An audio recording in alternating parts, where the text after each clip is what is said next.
What's going on, fellow A-plussers? It is I, your host, as always, Adam Perez, back once again with a brand new episode of A-Plus Hero Report, your weekly stop for your Marvel, DC, television, and movie news. Streaming live for you guys over on YouTube, also streaming over on our Facebook page today, and you can also catch us on Twitch for you gamers out there if you're certainly going to be joining us from that side of things. And then you're probably listening to us on Spotify after we go ahead and go live with this. If you guys are wondering, we do have a Spotify page. You can listen to all the audio versions and now video versions of our show on Spotify. We usually like to go ahead and drop these episodes Sunday afternoon or a Monday morning for you guys. So you can always be caught up to A Plus Hero Report. So wherever you're certainly listening or watching for this particular episode, thank you so much, guys, for certainly joining us.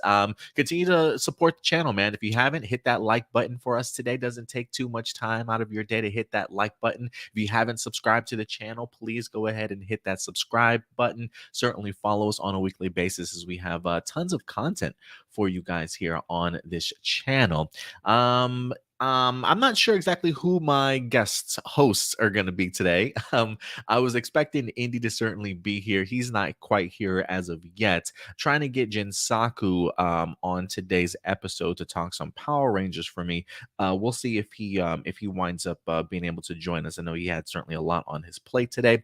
So we'll see how things are going. Stuart is not going to be here today. He is doing some convention coverage for us as he is currently over in WonderCon. He's experiencing, I think, 3 days over there.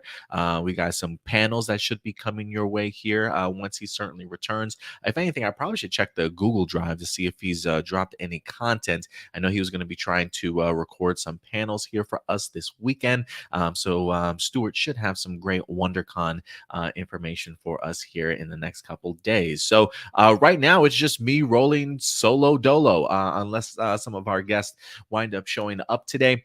So in the meantime, before we even get into our honorable mentions, let's go ahead and do some shout outs, man. And again, if you come here for your shout outs and you leave a quick message in the live chat, after you leave that message or before you leave that message, hit that like button, guys. It definitely does go a long way. We got Morgan Hutchinson certainly in the house with us today. Francois, our international superstars here.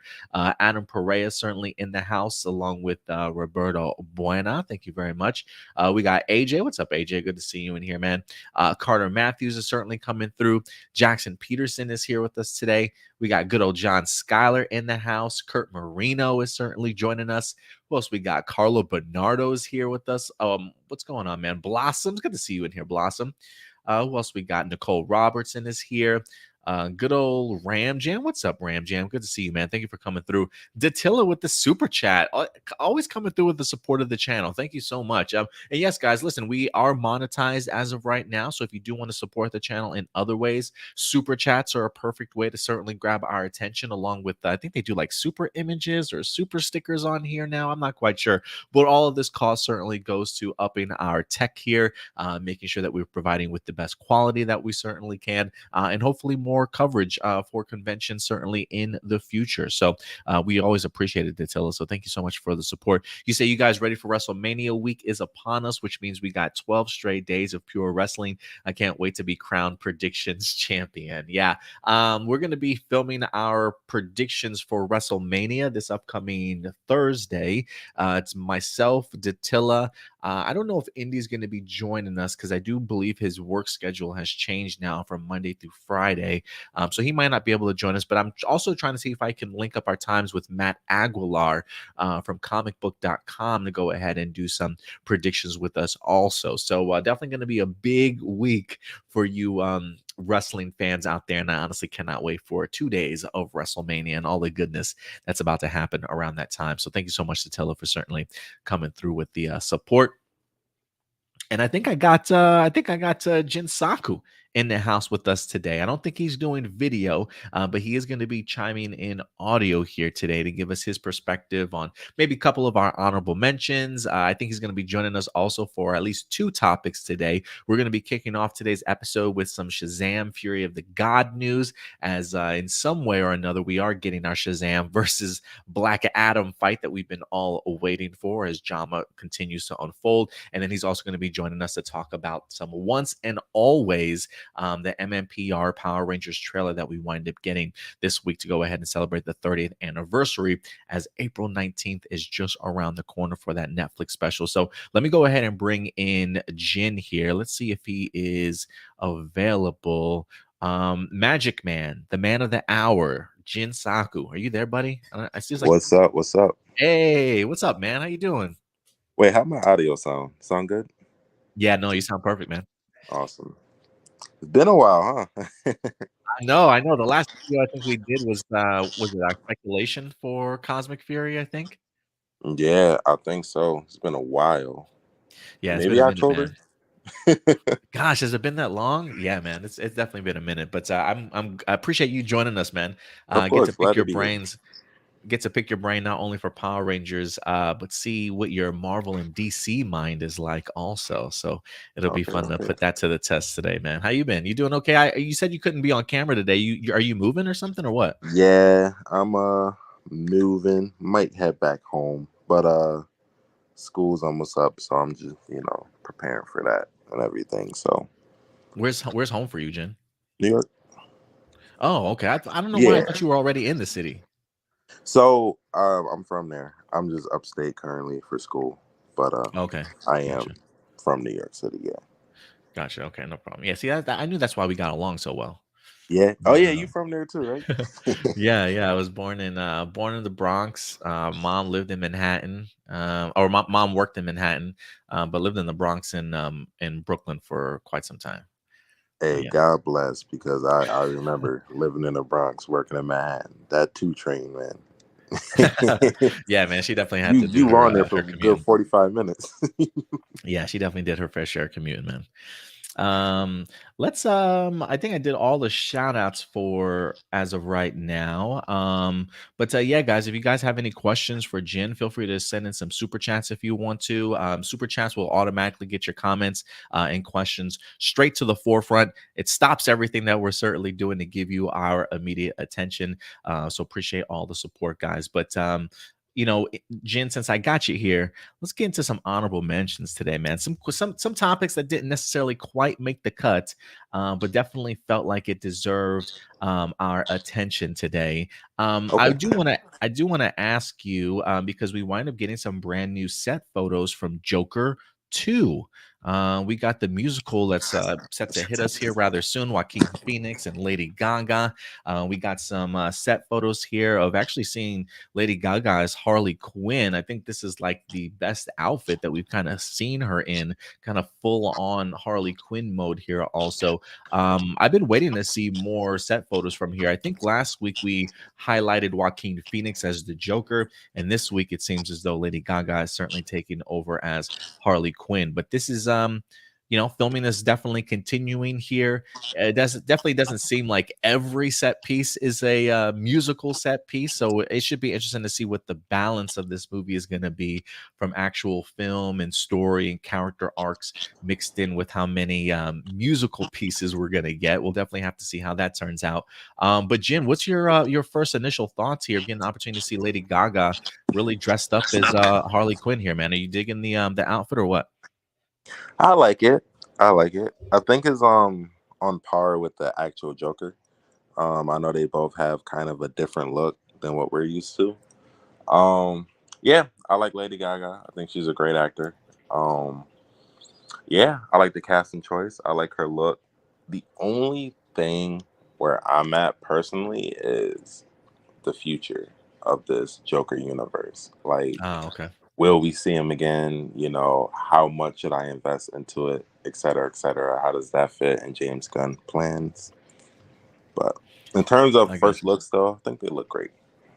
Yeah, I think for a first look photo, I'm actually pretty impressed. I would agree with you as far as like trying to get that same tone that we got from Joaquin Phoenix as the Joker, at least in regards to his costume design. I think this is a great sort of parallel, but for somebody like Harley Quinn. So I definitely do think it works. Definitely pops. I kind of dig the style that she's kind of rocking here, also. But I definitely understand your concern in the sense of like where is this character in this universe kind of going to go from here? James Gunn seems like he's pretty open about the idea of continuing along with these Elseworld movies.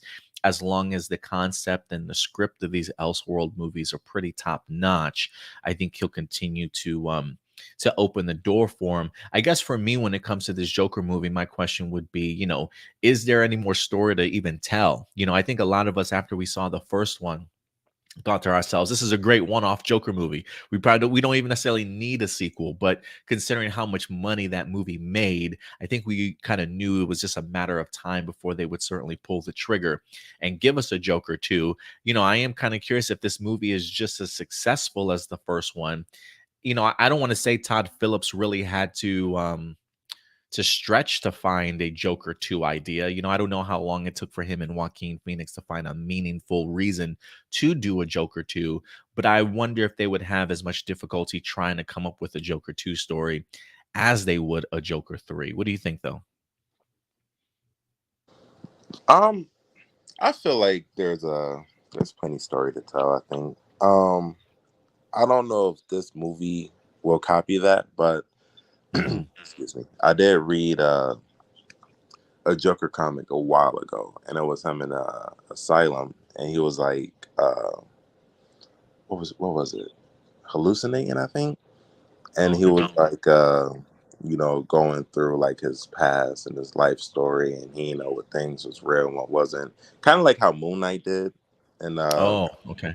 but I guess the opposite because the asylum was fake versus the asylum being real in the Joker mindset. But I don't know if they're doing that, but from what I'm hearing, they might touch on that a little bit, and I think that's pretty clever. I think after the first movie, it seems like it's a one-off, and Hmm. then this way, once he get locked up, et cetera, maybe he never escaped. That was all in his mind. And he's stuck there. You can do something with that. So, I mean, I feel like that would be an interesting thing to explore. A third movie is tough though. I Yeah, feel third movie like is tough. once you've done both ideas, it's like, how do you continue the Joker story without Batman? You know? Yeah, that would be the big question is yeah, pretty much where do you go from here at that particular point in time? Is Bruce old enough at this point for him to have taken on the mantle, So yeah, it would be kind of curious to see where they go when it comes to a third film. But let us know your thoughts, guys, on the first look photos of Lady Gaga as Harley Quinn. Let me see Hey, what who other knows though? We got what you what got. Venom 3 without Spider-Man. So I guess. I mean, yeah, but I mean, let's see how that movie's going though, right? Without Spider Man, I think that movie's definitely suffering without a Spider Man in it. So we'll see. What else we got? The Walking Dead. We got a new spinoff announcement. This one's with Negan and what?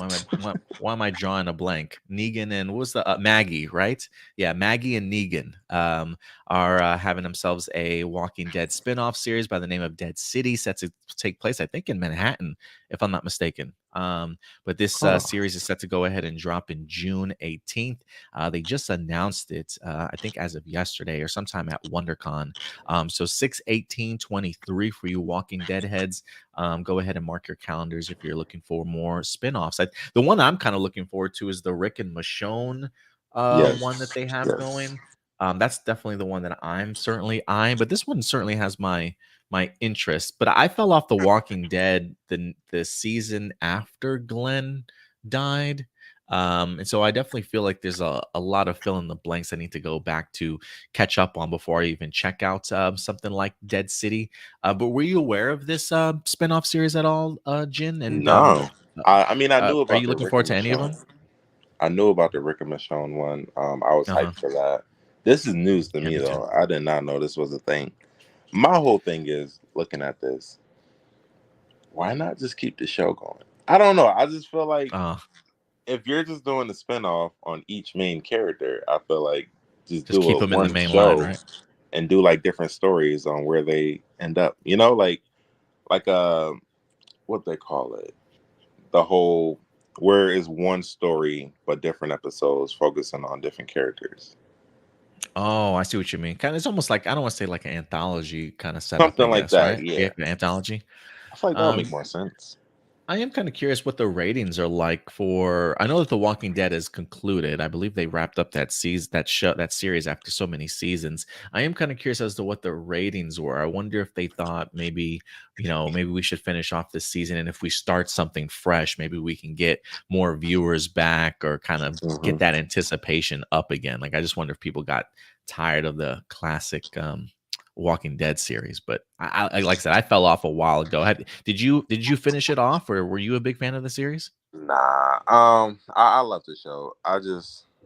This is probably terrible for me, but I watched the whole entire show up until the final season. I've yet to see it, which is like, why not just finish it? But I don't know. I feel like I don't know if I lost interest or if there's other shows I'm watching, but I just haven't felt the motivation to go back and get into it. Maybe one day, but even Fear the Walking Dead, I dropped that show like maybe 3 seasons ago.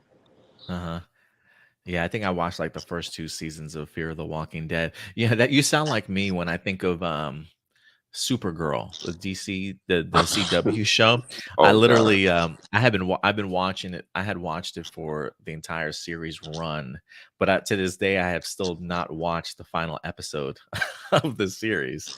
I just haven't mustered. Yeah, I just haven't mustered up the strength to go ahead and check it out, man. I really want to, but I don't know what's stopping me. I'm lacking bad on the CW. I've dropped like Flash around what season 5, I think. I dropped Mm. Supergirl around like season 3. Uh, Arrow around season 4. I'm terrible. Yeah, no, I mean, I feel you, man. Especially on Arrow, I could definitely understand. I felt like seasons 3 and 4 were like some of their worst. But yeah, hopefully, maybe one day we'll check out some of these shows that we missed out on. Another honorable mention for us, man, I really have been debating if I should even bring up this topic, but Jonathan Majors, man. Um, Mm. Jonathan Majors, TMZ yesterday reported that he was arrested for allegedly assaulting his girlfriend. His attorney is very much quick to come out and say that he is innocent. And actually, as Doing of their job. yeah, absolutely. And actually, coming out this morning, Variety did go ahead and drop an article here. Jonathan Major's lawyer says evidence exists to prove that he's completely innocent of an alleged assault. Apparently, they've been getting some written testimonies from people that might have been at the scene. So we'll see how this turns out, man. But I got to tell you, Jin, when I saw the story yesterday, I got this just lump in my stomach, man, right No. in my throat too. Like I just Yeah. it's just so interesting because seeing his meteoric rise and then seeing this sort of happen, I've been telling people all the time, like I really admire this dude, like the way that he approaches his acting, his mindset, the way he's been doing his interviews and stuff. I'm like, man, this is a pretty this guy's got a good head on his shoulders. You know what I'm saying? Like if there is anybody to admire or look towards sort of as a role model, man, Jonathan Majors, he's doing all the 100%. right things right now. And so this is a major bummer that this is kind of coming out. And look, I guess at the end of the day, we'll let the dust settle and see what comes to fruition as far as truth and lies. But this is never a good stain to have on your name. You know what I mean? No, yeah, he honestly became one of my favorite actors really quickly. Like, I was impressed with his performance in Kane, Creed. I even started watching Lovecraft Country because of him, Oh, Like, nice. it's just it sucks, I mean, if true, I hope the victim's okay, if not true, I hope, his name gets cleared up and, it doesn't hurt, or affect his career.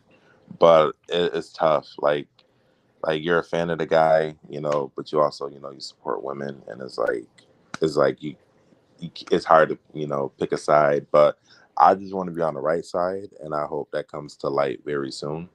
Um, Personally, though, I just feel like, it's early. I think it's Yeah. really early to tell like what the situation is. We got a couple articles, but I don't think we've yet heard from the lady, right? If I'm I don't believe so. I don't believe so.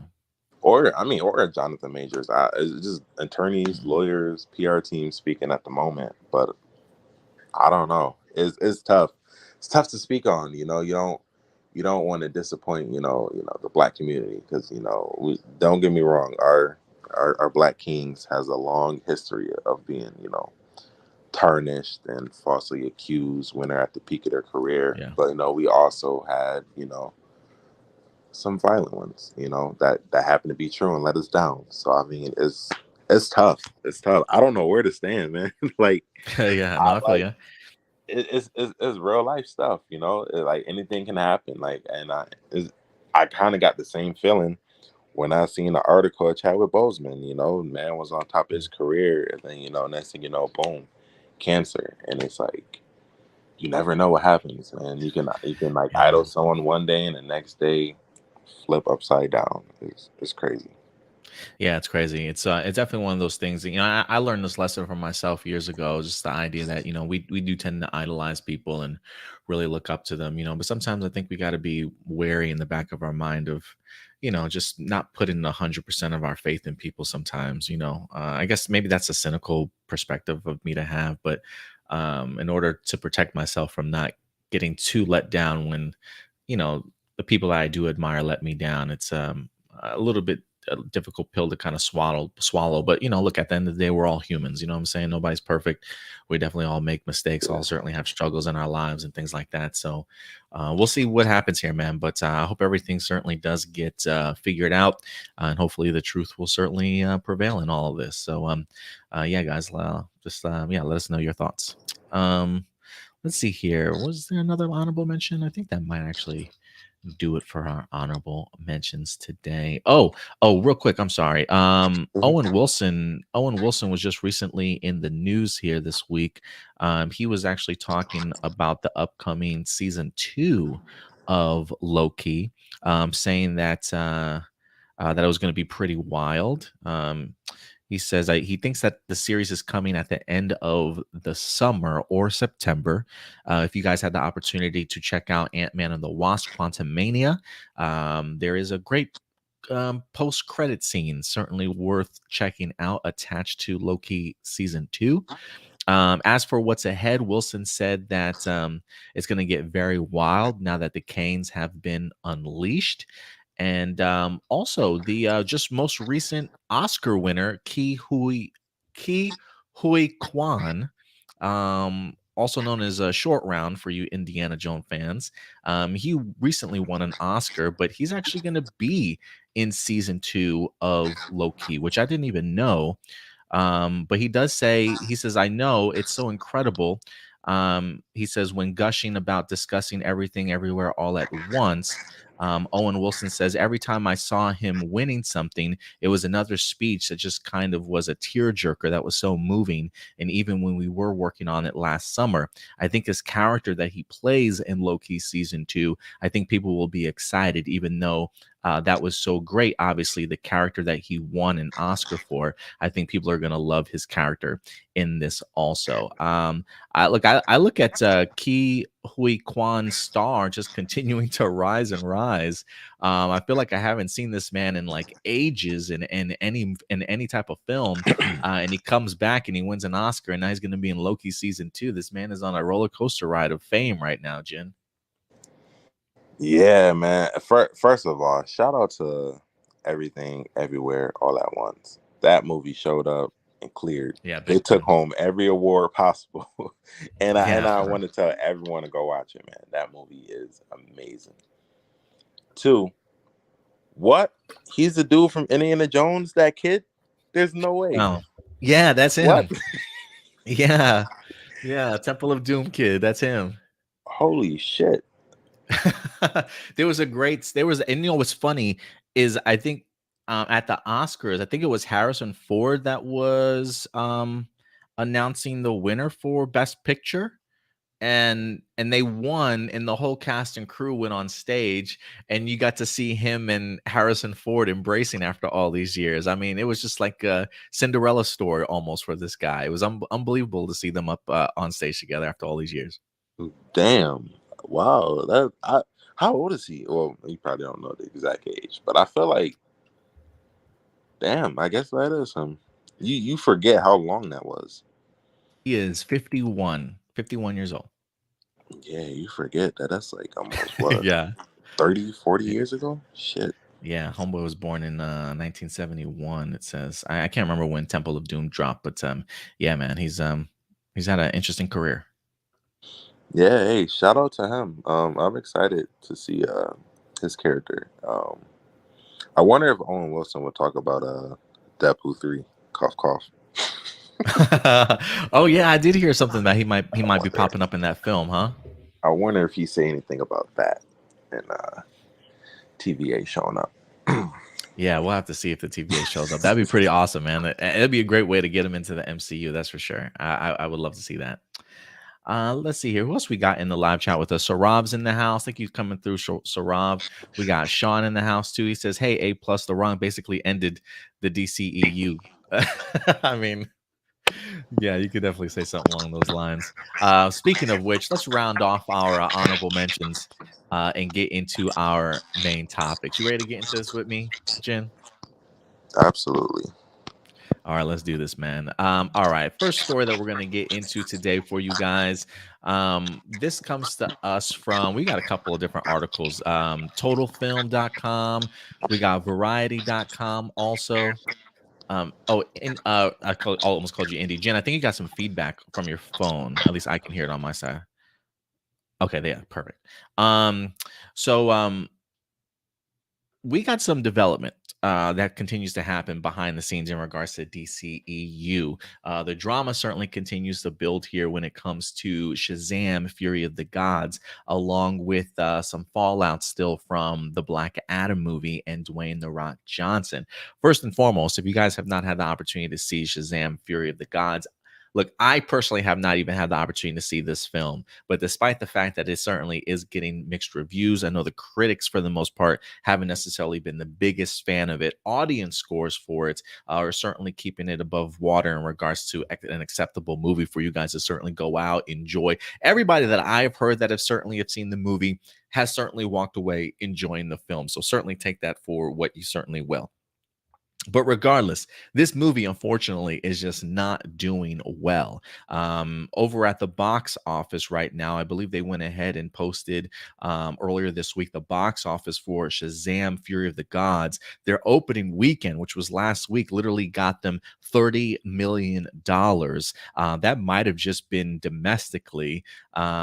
Even though it cost $110 million to make, so this movie is definitely not going to be making its money back. It says Shazam: Fury of the Gods opened to number one in North America with a disappointing $30.5 million debut domestically. Heading into the weekend, the film was expected to collect anywhere between 35 to 40 million, so it definitely came under that for sure. So really, let me see. A global start overall, $65 million. So its first week, first opening weekend, it did not even make $100 million. This is definitely moving in the wrong direction for Shazam: Fury of the Gods. And a lot of people are kind of asking the question as to sort of where did this all go wrong? Why did this movie certainly flop or bomb at the box office? And now it's got a lot of people certainly pointing the fingers. Is it the marketing? Is it because of the revamping that's happening when it comes to James Gunn? Or is it the fact that maybe The Rock was playing a little bit too much in this playground without necessarily the approval of others? So let's kind of dive into this article also. So let's talk about this because this is another one that comes to us from the Total Film. It says The Rock reportedly vetoed a Black Adam post-credit scene featuring Shazam. It says Black Adam was supposed to have a post-credit scene featuring Zachary Levi's Shazam rather than Henry Cavill's Superman. The rap reports that Dwayne Johnson privately vetoed a planned post-credit scene in Black Adam, which would see Shazam recruited for the Justice Society of America. This is the scene we instead see in the mid credits of Fury of the Gods, albeit with different DC characters doing the recruiting. In fact, Shazam 2 director David Sandberg said that the Justice Society were supposed to appear in the scene, but it fell apart a few days before filming. The Black Adam's post-credit scene instead sees Henry Cavill's Superman return. And then, Dwayne Johnson certainly went on his rant about trying to certainly bring Henry Cavill in. So some people are pointing to the figure, hey, maybe this is what certainly ruined the potential for Shazam: Fear of the Gods. Maybe had Shazam popped up at the end of Black Adam, maybe we would have had maybe some momentum going into the Fury of the Gods movie. That certainly might have helped. Who certainly knows? But if you were kind of wondering if whether or not that story is supposedly true or not, we got some information here from the Hollywood Reporter saying that Zachary Levi himself actually backs this notion that the Rock went ahead and kind of nixed things for them. Zachary Levi saying the truth shall set you free in a recent report. I believe it was on his Instagram, if I'm not mistaken. But it says, yeah, on Tuesday, the Wrap reported that Johnson blocked the character from appearing in Fury of the Gods, and that the actor and producer also nixed the potential Levi cameo in Black Adam. In an Instagram story on Tuesday, Levi shared a post mentioning the Wrap's reporting the truth shall set you free. Black Adam was a passion project for Dwayne Johnson, who lobbied to have the classic Shazam antagonist receive his own spin-off movie rather than being included as the main villain in the 2009's Shazam. The star and producer was also instrumental in bringing Henry Cavill. Yet when it was released in October, Black Adam disappointed at the box office. Soon after, DC underwent a leadership change that effectively killed chances for Black Adam in the DC universe. Fury of the Gods, meanwhile, also disappointed at the box office upon its release last week, making the chances of a third Shazam all but impossible.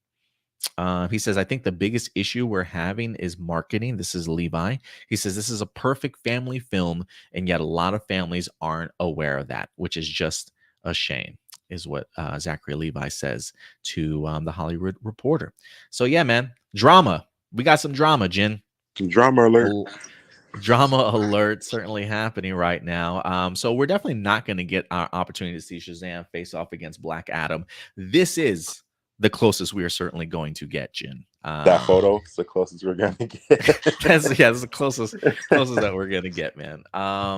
So yeah, let's talk about this. Reasons why Shazam: Fury of the Gods failed. Jin, have you checked out the film by any chance? I'm not gonna lie, I'm part of the reason. I haven't. I watched Creed 3, my boy. Creed 3, Scream 6. I tuned in for it. That was my $500 AMC investment right there. I need to check out this film. I really want to check out this film. For me, I actually was a big fan of the first one.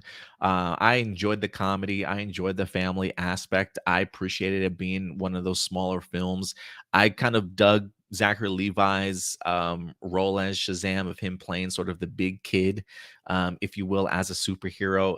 It worked for me. It definitely worked for me. And so a part of me definitely want to go ahead and check out this film. I reached out to Joe Deckelmeyer from the Illuminati because I trust his opinion in regards to movies and stuff, and asked him what he thought of the film. And he was a big fan of it also. I asked him, one of my important questions is, does it feel like just another generic superhero movie? And he says it does not. He says this movie does not feel generic. It certainly does still capture some of the magic that the first one certainly had. So look, my recommendation would be, if you were big fans of the first one, or if you are a fan of Zachary Levi and his work as Shazam, definitely go ahead and check out the film regardless. Because I think even despite the fact that we're not sure exactly what the future holds for a lot of these characters, James Gunn has mentioned, look, if their films do successfully or are successful, there's always a door open for them to come back and reprise some of their roles. the door might already be shut for Zachary Levi, who certainly knows after the way that Shazam Fury of the Gods is certainly going.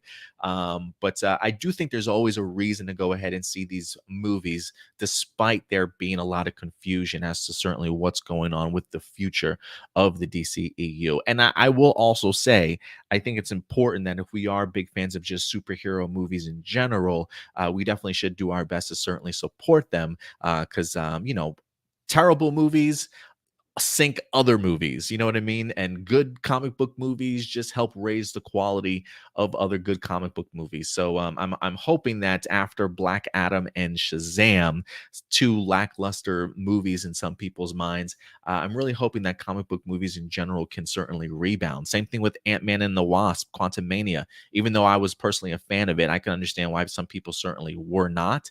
But it's like three just subpar movies back to back definitely make me worry a little bit about the comic book movie industry. But we'll see how it turns out. But now that we got this drama unfolding, Jen, what do you think about this here?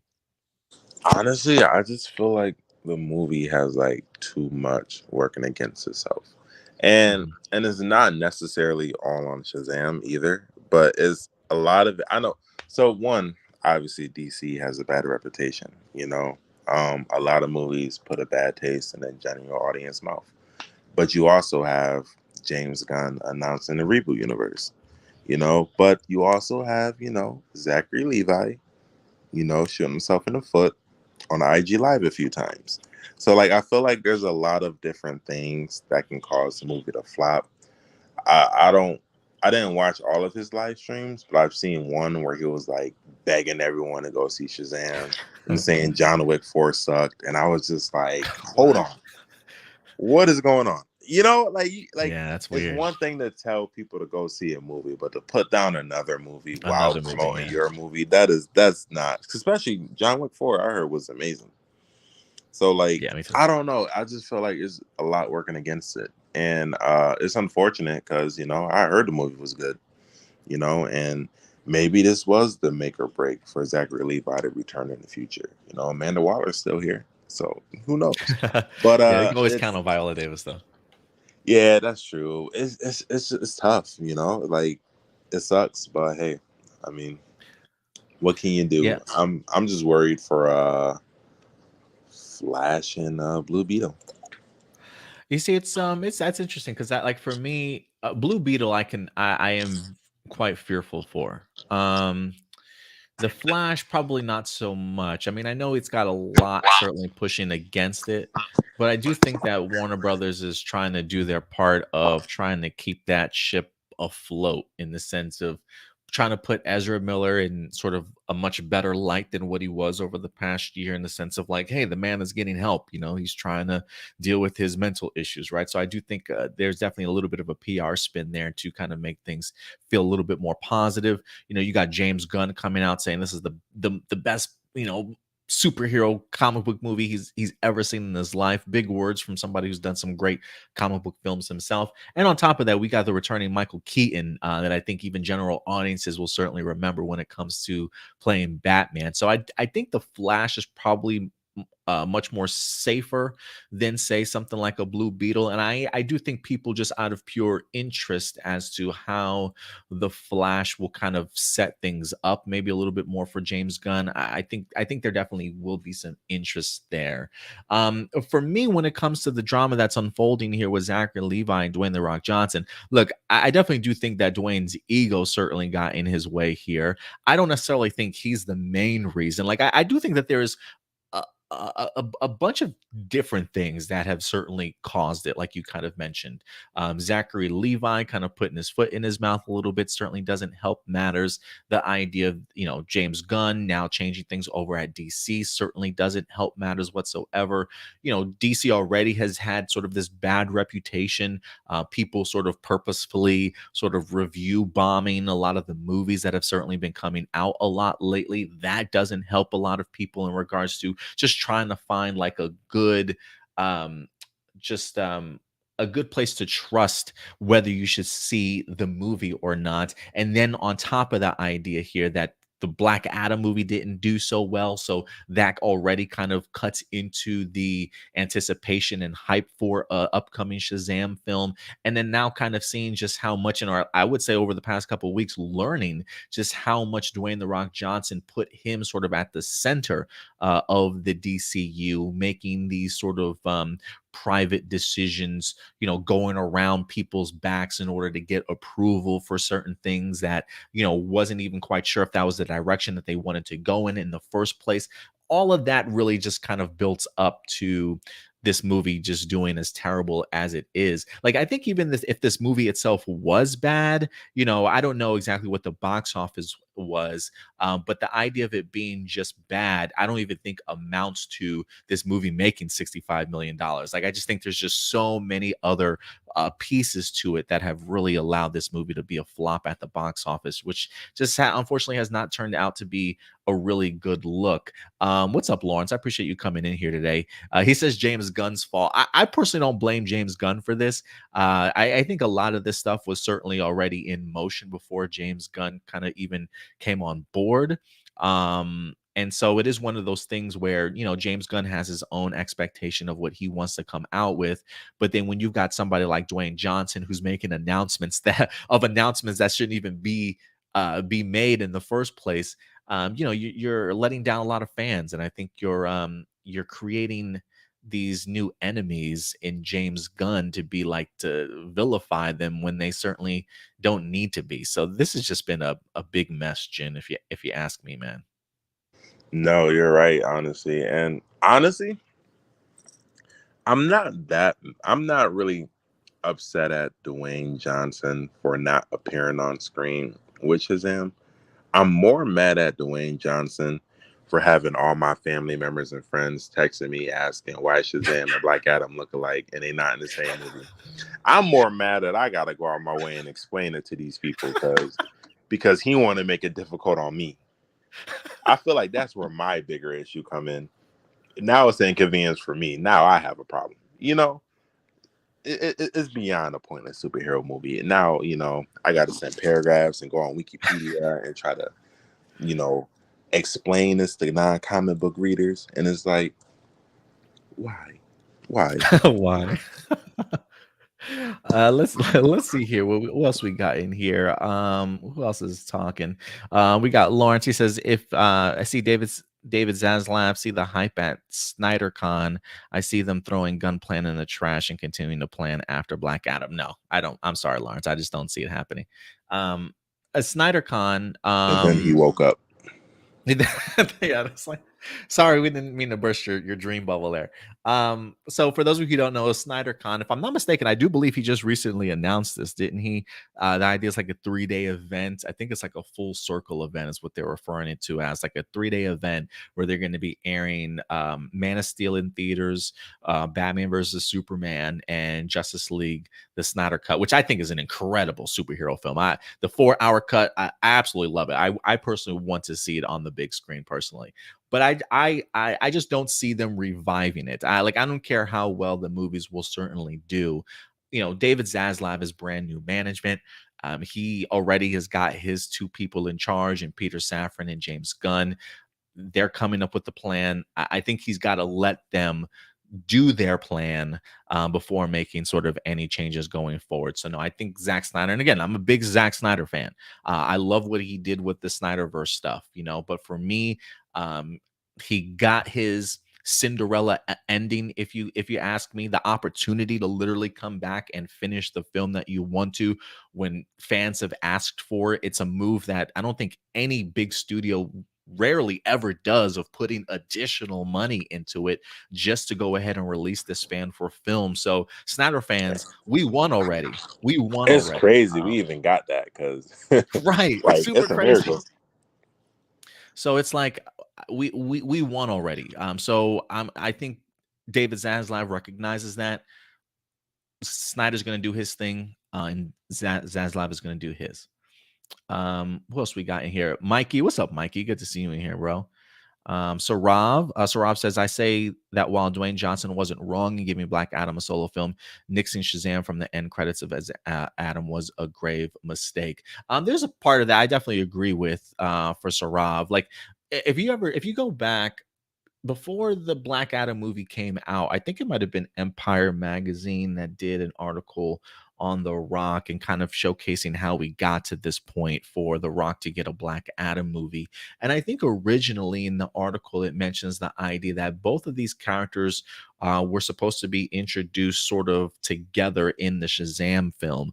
But when the script was brought to Dwayne, he's the one that decided no, both of these characters deserve sort of their own film, their own spotlight. And that's how we ended up with a solo Shazam film and a solo Black Adam movie. But then it starts definitely getting to that point of like, hey, that's a, I can understand that idea. You want both of these characters to have their origins told, to kind of get, get their characters built up so that fans can understand who each of them are individually, and then maybe bring them together. But apparently that's clearly was not The Rock's plans at all. Clearly by the time he wound up getting to doing his film, he decided this is all about him, and he was going to be the one to change the hierarchy of power in the DCU, right? And we see how that fell. So I guess the moral of the lesson here is sometimes when you go out for business for yourself, it's not always going to be that successful. And if you ask me, Jen, I think this is like one of the few times that Dwayne Johnson has sort of like, I would just say it's very rare that we talk down about him. You know what I mean? Like we don't really hear Dwayne Johnson in the news being run over like this in a while. You know what I mean? Yeah, I mean, normally Dwayne Johnson wants something, he get it. You know, if he enters a franchise, he takes it over.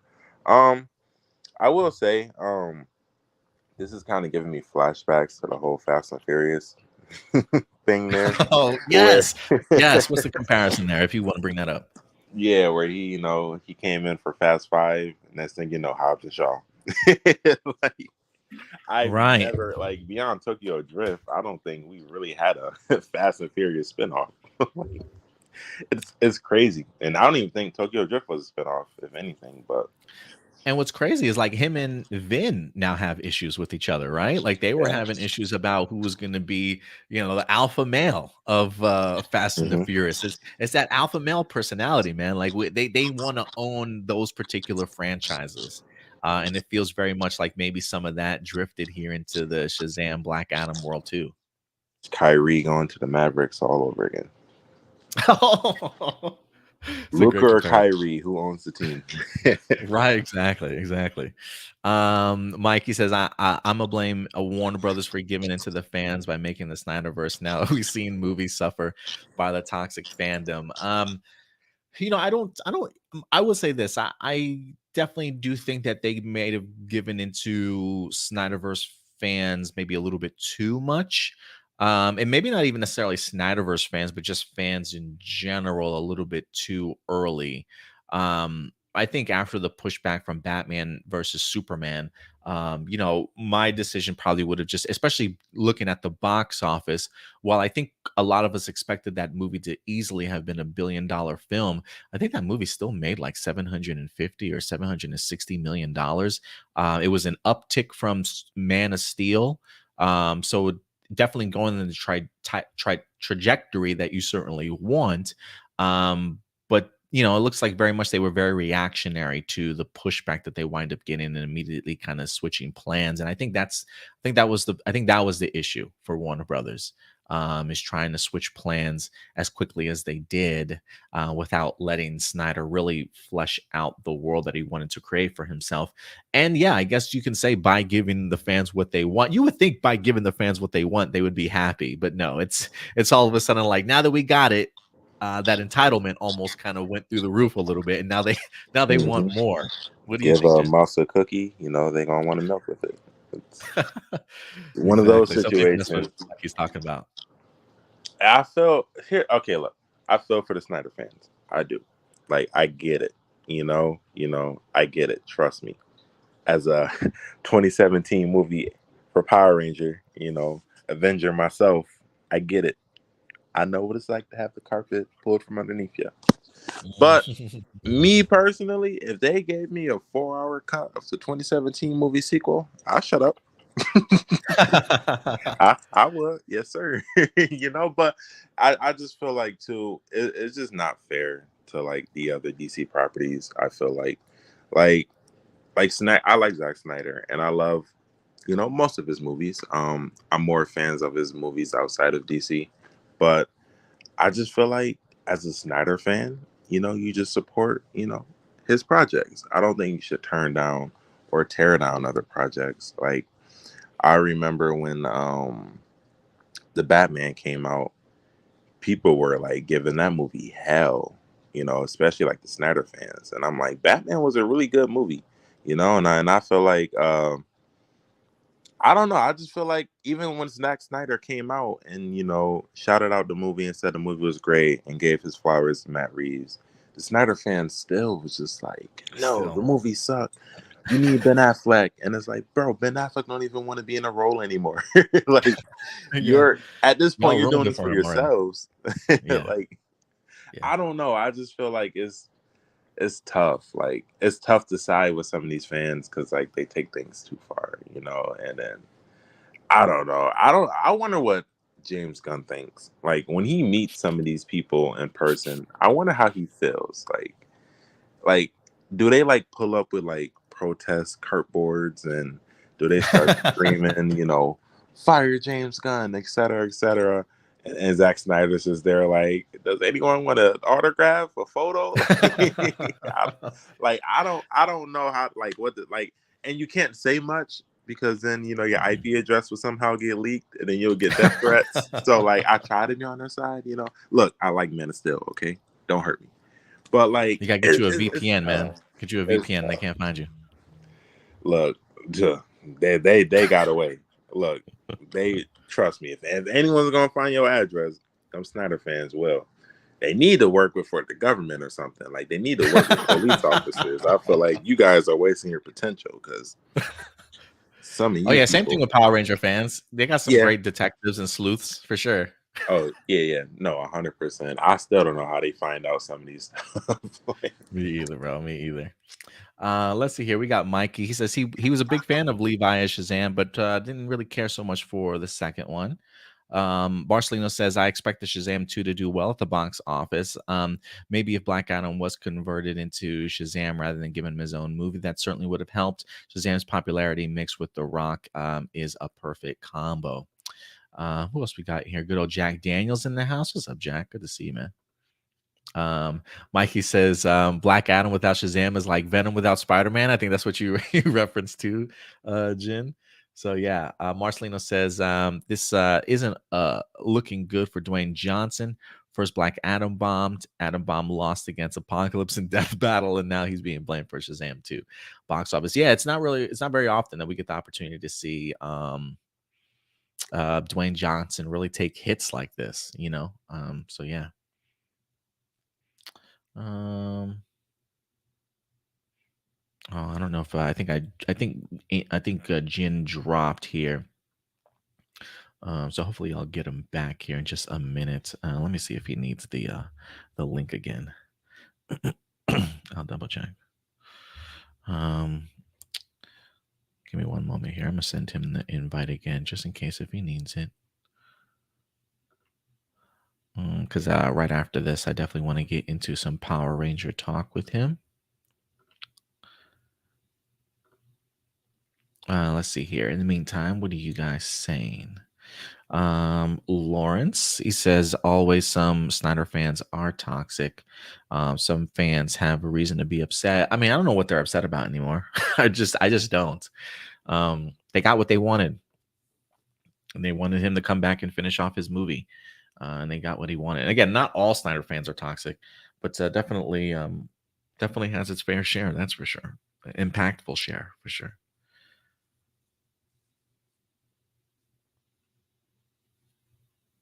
Oh, I think I got Jen back now. Are you there, I Jen? don't know what happened. I think it was Evox.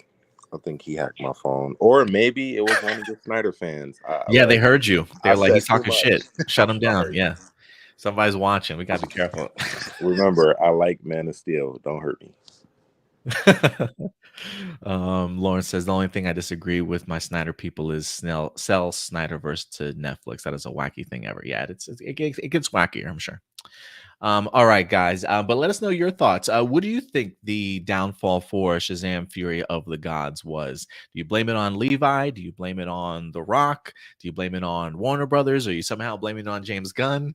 Let us know your thoughts in the comment section box below. Shout out to Johnny Marrero. What's up, Johnny? Appreciate you coming through today. And with that out of the way, guys, let's move on to our next topic. One of the reasons why we got our boy Jin here with us today, because we're going to get into our Power Ranger bag today, ladies and gentlemen. That's right. We've been highly anticipating the first trailer for the upcoming Power Rangers Once and Always MMPR 30th anniversary special set to go ahead and hit Netflix April 19th. And we finally wind up getting ourselves our very first trailer that we were all waiting to certainly see. Thank you so much, Netflix. It is about time with just under a month certainly left to go. It'll be interesting to see if we can get any other trailers or at least maybe some character posters. I personally think character posters would be fantastic for them to go ahead and continue to hype and promote this, but we'll see what we wind up getting, if anything else, after this. But regardless, let's go ahead and dive into our bag. If you guys did miss it, earlier this week, I did go ahead and drop a video talking about this, just myself, kind of a little bit of a trailer breakdown for you guys. It is currently up on our YouTube page if you want to go ahead and check it out for yourselves. So since you guys got my first initial thoughts, Jen, I do want to go ahead and pick your thoughts, man. After seeing the trailer, what'd you think about the trailer? What kind of emotions are you experiencing right now, man? Let us know your thoughts. Yeah, man, it's been 30 years, 30 years after, begging and finally asking for a Zoo Ranger adaptation. We finally got it. No, let me stop. Honestly, I'm hyped, man. Look. I'm one of the people that was talking about, a lot of Mighty Morphin this, a lot of Mighty Morphin that. But let's be honest, it's nice to see him. You know what I'm saying? It's nice to see Billy finally come back, after what happened to him. It's good to see Walter Jones come back, after what happened to him, you know, Rocky looking like he getting himself his redemption, everything's good, and Cat, looking fine as ever, So I feel like everyone, is here. It feels great. It feels special. Trini story, we're getting something with that. Is nice. It's nice to see. Um, and I like that they kept the cheesy feel. You know what I'm saying? Oh, yeah. Like I like that it's not Rita rolling up with an AR-15, the Rangers up swearing. Look, I know it's Netflix. We always worried, but relax. You know what I'm saying? It still look like what's that show? Dinosaur Furious. It still looks similar to that. I feel like it's in good hands, It's in good hands. I'm hyped. Yeah. Yeah, I agree. I definitely do think it's in good hands. I love the set pieces. The set pieces look rather big here. Also, that feels a little bit different. Well, I guess I can't say too different from Dino Fury because their command center is pretty huge, also.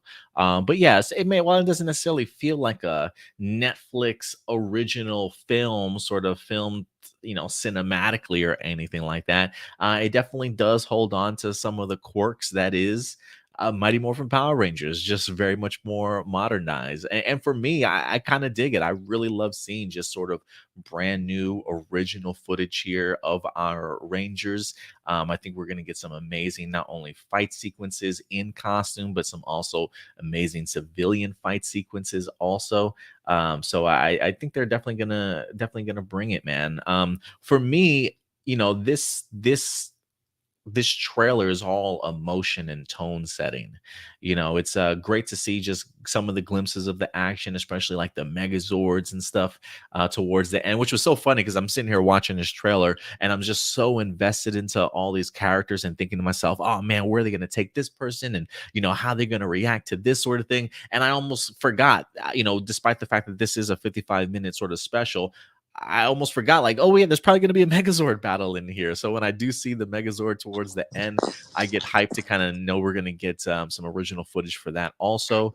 But yeah, they're doing a little bit of everything, man. I think they're really going to be putting their best foot forward for this. Can I ask you a question, Jen? Is Yeah. Simon Bennett the showrunner for this? Um, yeah, he's still he's not as much hands on as he is with Cosmic Fury, but he still have that executive producer title. So Okay. he's somewhat. I don't I don't think he's like I don't see. I'm This is the part I'm confused in because I know he has something to do with it. I just don't know to what extent. To what I extent? know Mhm. he's at regardless of Oh, I think you muted. my bad, I cut out there. But Oh, there you go. I feel like that executive producer title goes for anything Power Rangers at the moment. So I Mhm. don't know, maybe he got like the Saban blessing thing where he looks in and says, okay, you guys are doing great, cool, and then goes about his day. But I don't know. I heard David Yost is getting credit on this project. Like he's Oh, getting like wow. either writing credit, producer credit, or something, but he had a lot to do with this, so that's cool. I didn't I didn't get the opportunity to check out his Quantum Mania scripts yet. I've downloaded them both, but I haven't read them. I think you have read them. Is there a possibility that they could have taken his script, not like did it word for word or anything, but that this once and always could have just been influenced from his script and then they gave it to the actual writers and the writers sort of reworked it? Are you under that impression or no? Nah, it's completely Okay. different. Completely different. Um, Okay. even down to like the whole like Trini thing, and then like you have like Ranger relationships in there that wasn't in the show. You got like well, you first of all you got a different lineup too at that, Oh, and okay. yeah, I don't even think Trini has a daughter in the Oh, in his script? yeah, so I feel like Interesting. it's just that it's completely different. But I do Okay. think um this is maybe a way for Davios to somewhat, get his hands in the director cookie jar or writer or producer, whatever he's trying to do with Quantum Continuum. Maybe this is his way of getting on Hasbro's good side. So maybe Mm, he can, somewhat do it. Because okay. even though it's different, it could still happen. Nothing from this kind of like retcons anything from Quantum Continuum. Oh, okay. Okay. So maybe the whole Trini thing though, her death scene maybe. But besides from that, everything else can be reworked. I feel like. I really have to give it I really have to give it a read, man, because it was something. It was a project of his that he was promoting that I really was helping push and put out there, sort of thing. Of like, man, I would really love for this to happen one day. So I definitely need to go ahead and give those scripts a read for sure. But out of the trailer, is there anything in particular out of the trailer that really jumped out at you, whether that was surprised you or has made you more anticipated for like a particular character arc or story that they're going for in here? Honestly, the one thing that like really intrigued me, and this was even like before I've seen the trailer, but this was just more of like the interactions because half these people never even interacted with each other. Mm, So like mhm. seeing like Rocky and Zach together at Ernie's Juice Bar in the trailer, I got goosebumps. I'm like, yo, Pretty trippy. I would tune in for that alone. And you Yeah. got like Rocky, he looks like he's a firefighter now. Like, what? Mhm. We're giving Rocky an actual story? Like, I'm here for it.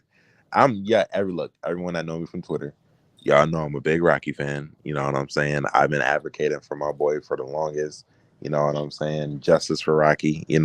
Um, that's my guy. And for me personally, it seems like so far what the special did for me, I'm kind of making this about me, I know. But it looks like what the special did was got each of my favorite MMPR Color Ranger and put them together. Like Rocky was my Ah, favorite MMPR Red. Zach was my favorite MMPR Black. Cat was my very favorite interesting. MMPR Pink. So like having like them together, I had no choice with Billy. He was the only blue. But having them together is pretty much like a love message for me. So that alone, sign me up.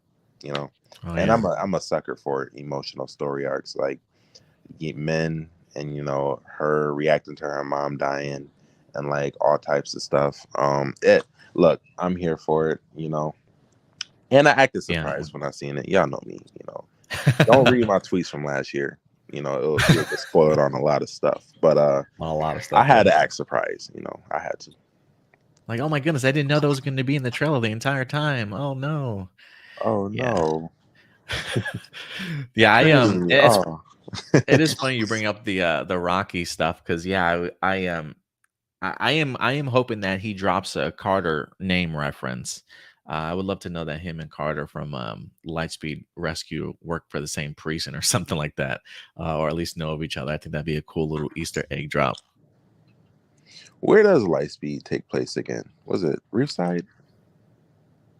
Or was that No, Reefside was that was Thunder, right? Dino Thunder. Dino Thunder? That's Reefside. I can't remember where Lightspeed Rescue takes place at though. Maybe you guys can tell us in the chat. Probably further from Angel Grove, I can imagine. The Sarav here says Ping Pong Flicks actually theorized that Min is Trini and Zach's daughter. What do you guys think? I wonder if he's getting that from maybe this particular scene when she looks at Zach and she's like, she killed mom. It did make me wonder, like, her referencing mom and talking to somebody, like, is she talking to him because is she saying that because he's her dad, or she's just referencing her as her mom to whoever would listen, type of thing? What do you think about that theory? Oh God. So I actually know the correct answer, but Oh, I feel like once and always is around the corners. I don't know the barrier between a leak and legit spoilers at this point. oh, um, okay.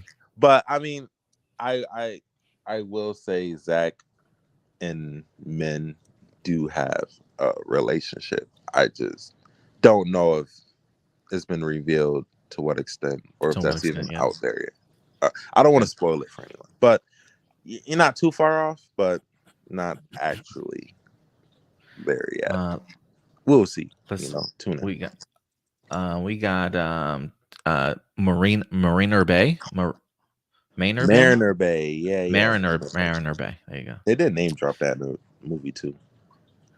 I forgot. So yeah, so you guys might be on to something in regards to Zach. So we'll definitely see how that turns out. But yeah, I'm looking forward to this, man. I think the trailer did everything that I certainly asked for it to.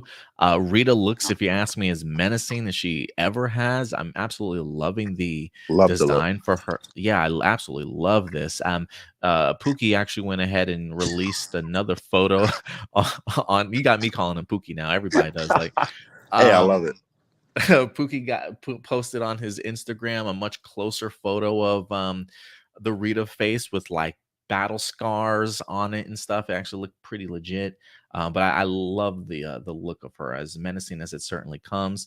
And for me, it's really going to be the emotional story that I think really carries this for me. I really want to see how Billy and Zach deal with it. I mean, Walter's face in this right now just looks like he's just broken to pieces in regards to what's just kind of happened in front of him, just based off of everybody's relationship to her. Yeah, I really want to see how they handle it. If Zach is Min's mom or Min's father, and Oh, you her and got it. Trini were Definitely. her and Trini were together. This is definitely the face that you could probably expect from Zach. And again, just the idea of how much Trini has always kind of looked out for Billy over the years, to kind of see her looking out for him maybe once again if she does in fact sacrifice herself to save him. It's just very just very poetic, and kind of coming full circle for everybody's relationship. So it's going to be Sounds really good. emotional, but I really want to see how everybody handles it. But it looks great overall. So 55 minutes worth. Yes, please give it to me now. I'm ready for it, man. I will say this though. I will say this because I think I'm allowed to talk about it. The end credits will be a nice what's the word I'm thinking of? It'll be a nice tribute to Trini. So you do get the whole tribute for the whole credits, which is kind of cool. So yeah, that's something It, to add on to the time. So I think the special might be like 49 minutes, and you might get like a oh, I final get you. tribute to Trini at the end. But that's Is there a JDF tribute too? so they did it before he died. Oh, So if they do, they'll have to add it, you know, I get you in after. post. Yeah, but when I was told about it, JDF was still alive. So Oh, that's okay. that's So why yeah, I know of that.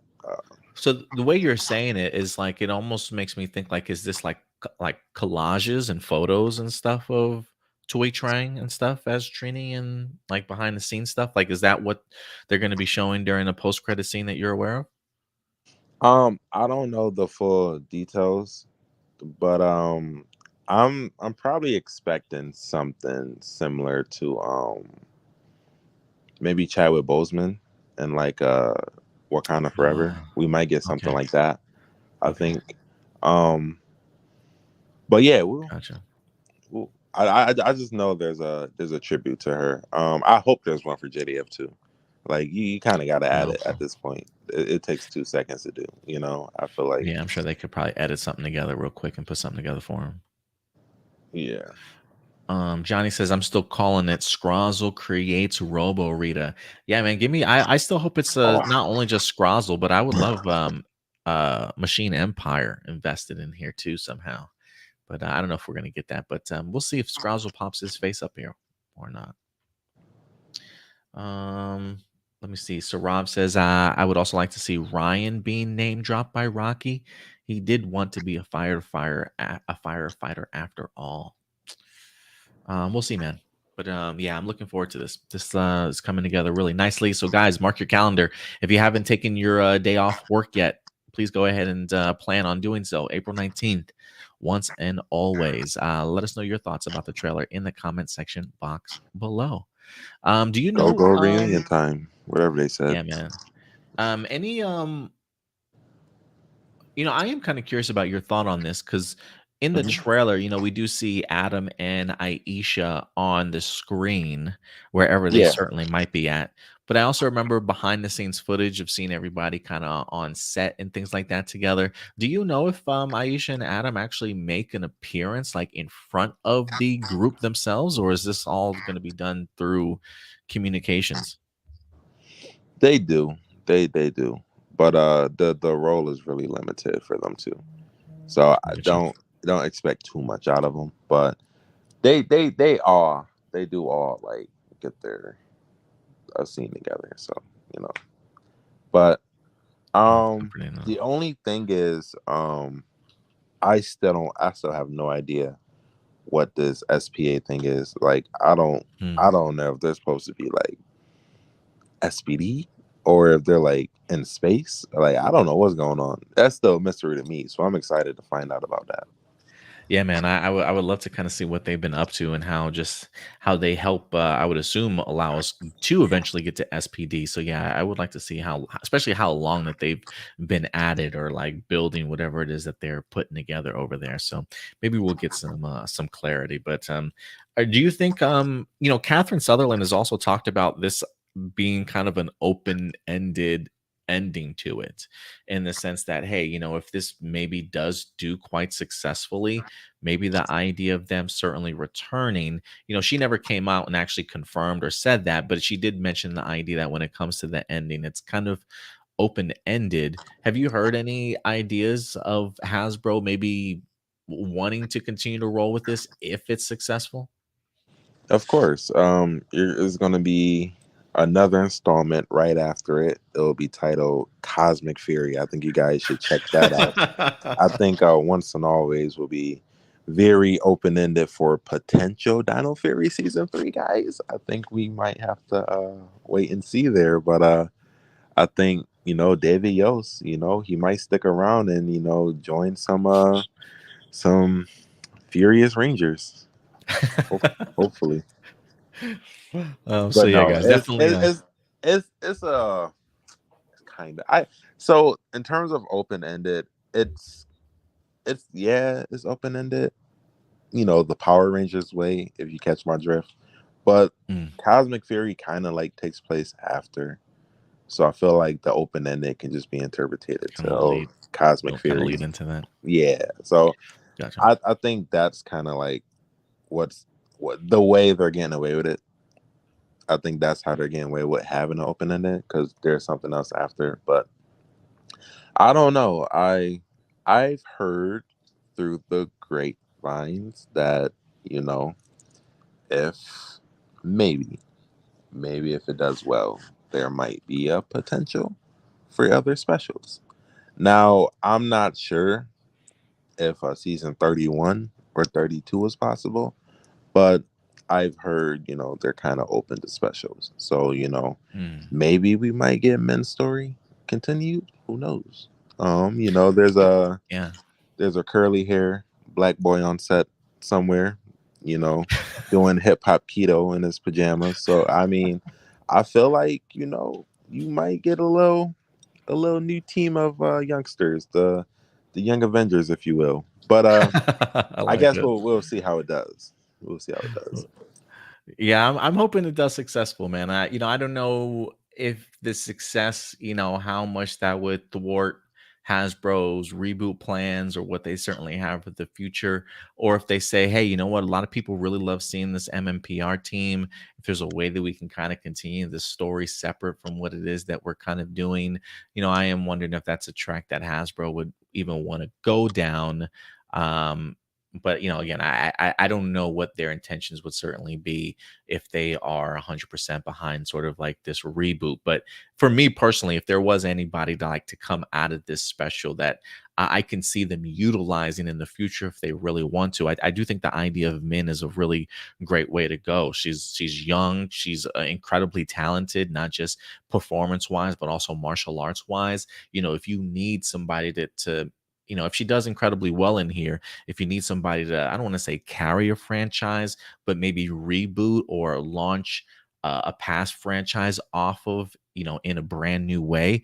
I think Min would be a really great sort of anchor um, for the older Power Ranger stuff as we knew it, but in the more current Power Ranger modern time. I think would be really cool if they managed to somehow pull that off, or somehow work her into whatever reboot stuff that they're doing, but maybe on the kids programming side. But I hope we get more of Charlie Kirsch. Is pretty much what I'm saying after this. Can I say something, Adam? Go for it, bro. Um, I don't I know. didn't It's do it. just something about like the word reboot and like I don't know, like the word is just kind of like interesting to me because like I don't know, I just like it just remind me of November for some reason. Like I don't know what it is about like that particular month and contracts and new beginnings and announcements and things starting up or whatever the case may be. But I don't know. It's just something about November and like reboots and a lot of stuff is just weird to me. I don't know. I don't get it. But like I'm still trying to Okay. figure that out and put that together. But it's kind of weird. Okay. Okay. Kind of We'll weird. have to look into that. We'll have to look into that more then, for Yeah, sure. I don't know what it is with these months and contracts and stuff, and it's insane. And shows ending and new beginnings, crazy. Crazy stuff. All right. We'll definitely have to look into that. I appreciate that, Chin. I might have to give a Uh, whistle, and end it. Maybe an end whistle. I don't know.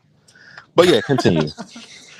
yeah, no, I think that actually might wrap it up for us, man. I think that might actually we probably end up on that note. Who else we got? The A game's 10 in here. Appreciate you coming through A game, the A game. Who else we got? Yeah, Lawrence thinks you're the GOAT, Jen, as always, coming through for us. Who else we Thank you. got? Johnny, he says, I'm so excited to see Min Kwan, and honestly, I think she has much potential after the special. Yeah, I think so too. And Blossom believes Zach being Trini's baby daddy scandalous much. Yeah, that'd be interesting to see how they pull that one off. All right, Jin, man, thank you so much for your thoughts on Power Rangers once and always. I think we're Of both course. extremely hyped for this project. What are you going to be doing for April 19th? You doing What's April anything big that 19th? day? I don't keep track of days these days, man. What's April I 19th? something tells me something's like I want to say it's a Friday, but I don't think so. April 19th. It's actually a Wednesday. It's in the middle of the week. Hmm. That's interesting. Wednesday. I mean, I don't know. I kind of plan my days like unless I'm working, but I gotta like check my schedule on that. It's like the beginning of the week, so I gotta like see what I'm doing then. But yeah, I'll probably text you, let you know. Um, Yeah, we'll try and I link thought it up was if we something can't. crazy going on, like a fan first event. When you said Friday, I'm like, wait, you telling me something here, sir? Yeah, no, I thought it was. I for some reason I always think when it comes to like Netflix, I always think that they release all their stuff brand new on Oh shit! No, Fridays, but I yeah, guess April not. 19th, once and always. Oh damn, it just hit me. Oh, I didn't know I what you thought were you were being talking serious. about. I was I'm like April 19th. I dead ass did not know. Okay, yeah, yeah. I will probably watch it 3 in the morning, of course. Oh yes, yeah, no, see, I probably gotta wait. Yeah, I'm too old for that shit, man. I can't do that no more. If I gotta My work, body I'm gonna won't have let me to stay watch up till 3. it. I'm gonna Yeah, have to maybe we'll log on try and Twitter and get spoiled. I gotta watch it early. oh, yeah, man, I'm gonna have to mute some things for sure. But yeah, man, maybe we'll try and link up again after that, and talk a little bit about the special, see where it Yeah, could definitely. potentially lead us afterwards. But yeah, man, it's always great talking to you, Jin, man. I really appreciate you coming through today, bro. Vice versa, man. You the homie. I'm always show up, man. You know this. Always appreciate it, man. And guys, listen, if you haven't been following Jin Saku over on Twitter, or on social media in general, Jin, where can people find you, man? You can find me on Twitter at Jinsaku. And if you find me anywhere else with that name, I will ignore you. So yeah, definitely follow my Twitter. All right, bro. Awesome. Thank you so much, man. Other than that, you have a good rest of your week. And Vice I'll versa. talk with you later, bro. All Awesome, awesome. Talk to you soon.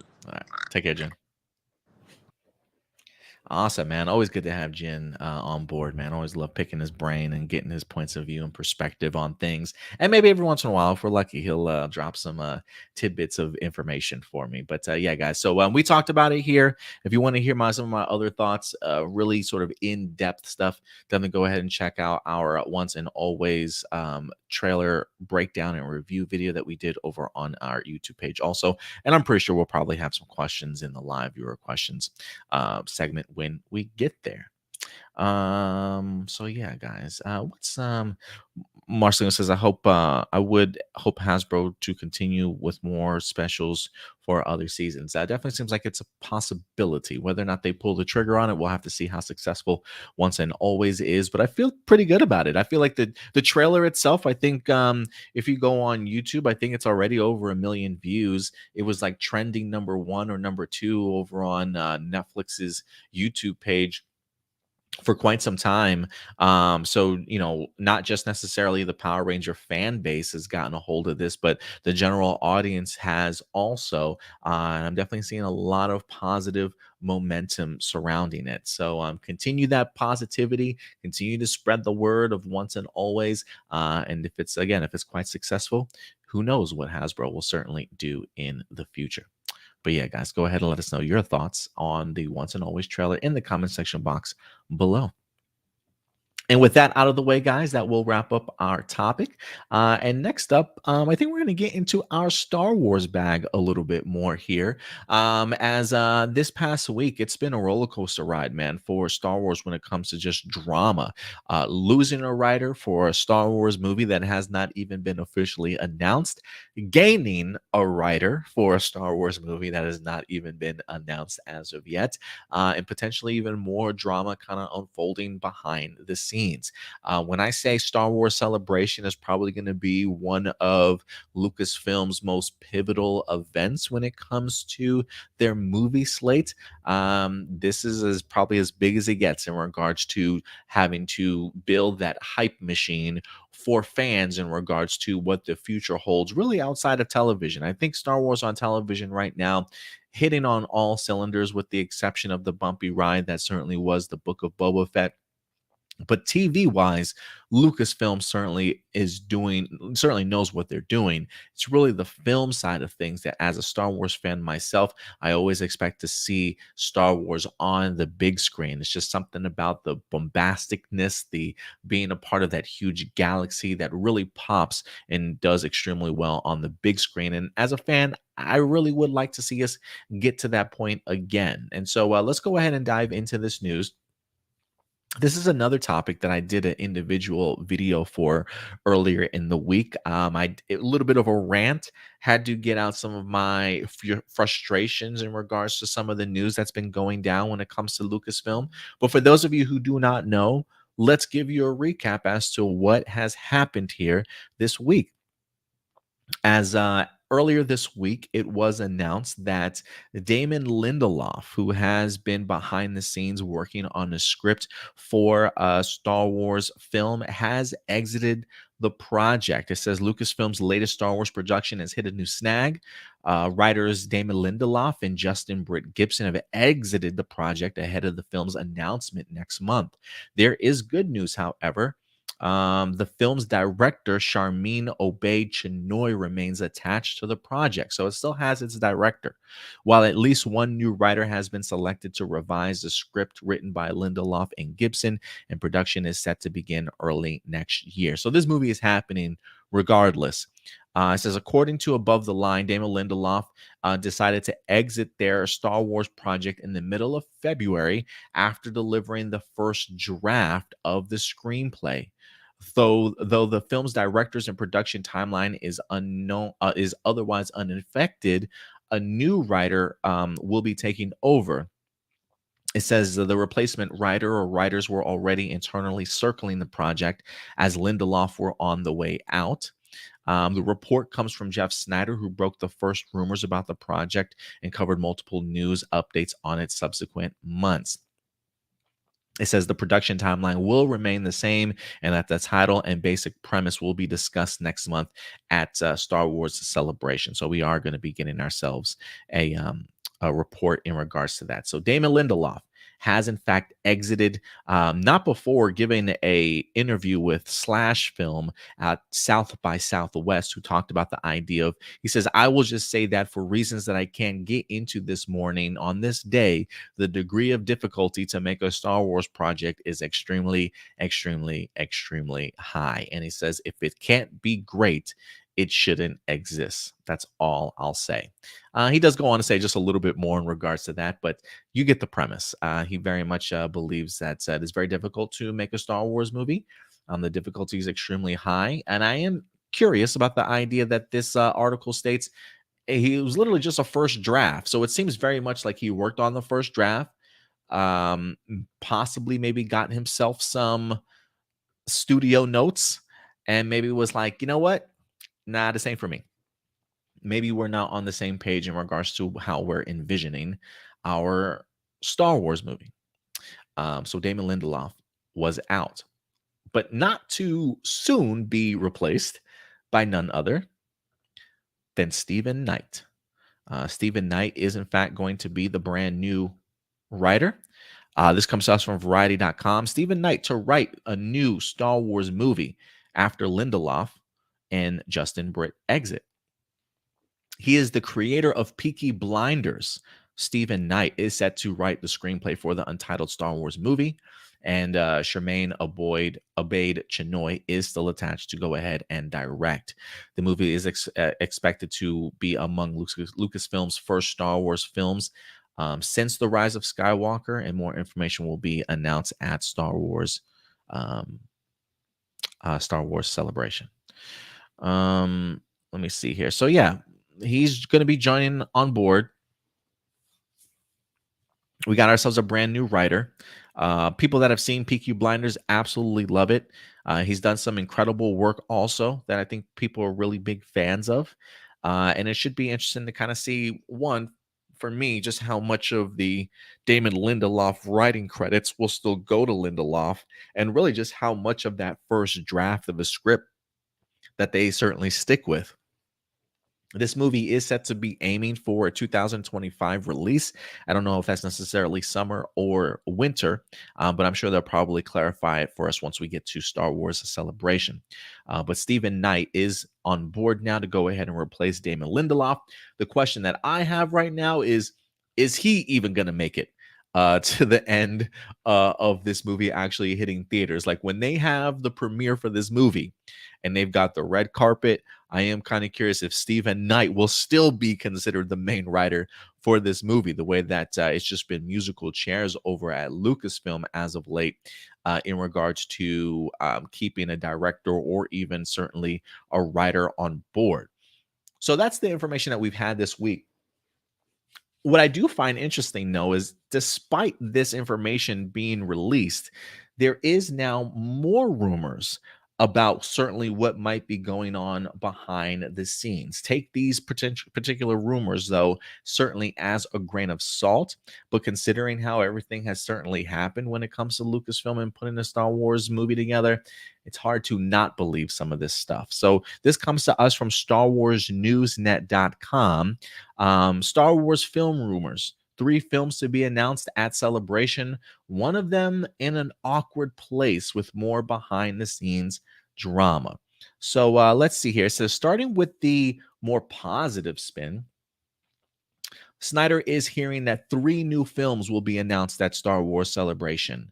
While he didn't provide any more specifics, the 3 likely candidates are that of the film from Charmaine Obaid-Chinoy, also referred to as the Damon Lindelof movie, the Taika Waititi film, and also, it says David Gordon Green from the last Halloween trilogy may have tried to get a Star Wars film made at some point, but it is unclear if it was abandoned in the pitch phase or if there's any real discussions about it.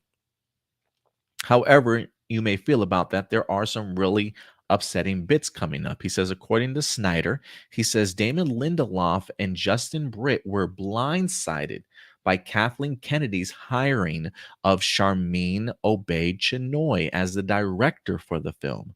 This is especially concerning because, from all accounts, it was Lindelof who brought the idea to Lucasfilm and who was likely going to be a producer or executive producer on the project, essentially acting as the primary overseer. Co writers and directors may have had clashes, according to both Jeff and his co hosts. John Roca's sources, which eventually led the scribe's departure from the project. So we are getting further details here that potentially the reason why he left is he probably felt some type of way about the idea that, look, this is my idea. I'm approaching Lucasfilm with this concept for a Star Wars movie. And you would think that that would allow for him to also have some say in regards to bringing in who he wants to see direct this particular film. Considering Kathleen Kennedy is the president and the head, and she's also an executive producer herself, I can certainly see why she made the move. But the idea of sort of blindsiding somebody at the notion of, here, I found a director for you, when this necessarily wasn't what Damon Lindelof had in mind, you can potentially see where they certainly would have had creative differences, some clashes here. Who knows if he wind up getting studio notes back to change some things. But clearly, a lot of moving pieces for Damon Lindelof and Justin Britt Gibson that they may not necessarily have been the biggest fan of, which might have caused the departure.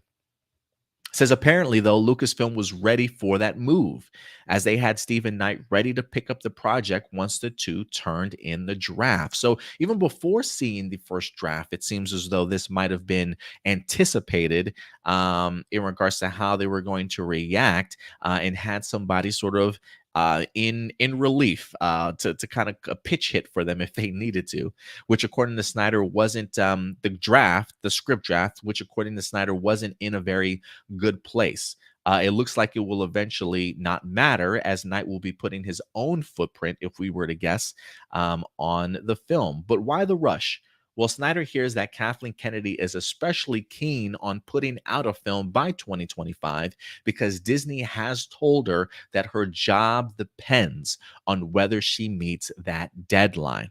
Of course, this might directly contradict what some of us have been thinking for a while, that she will be leaving the company this summer.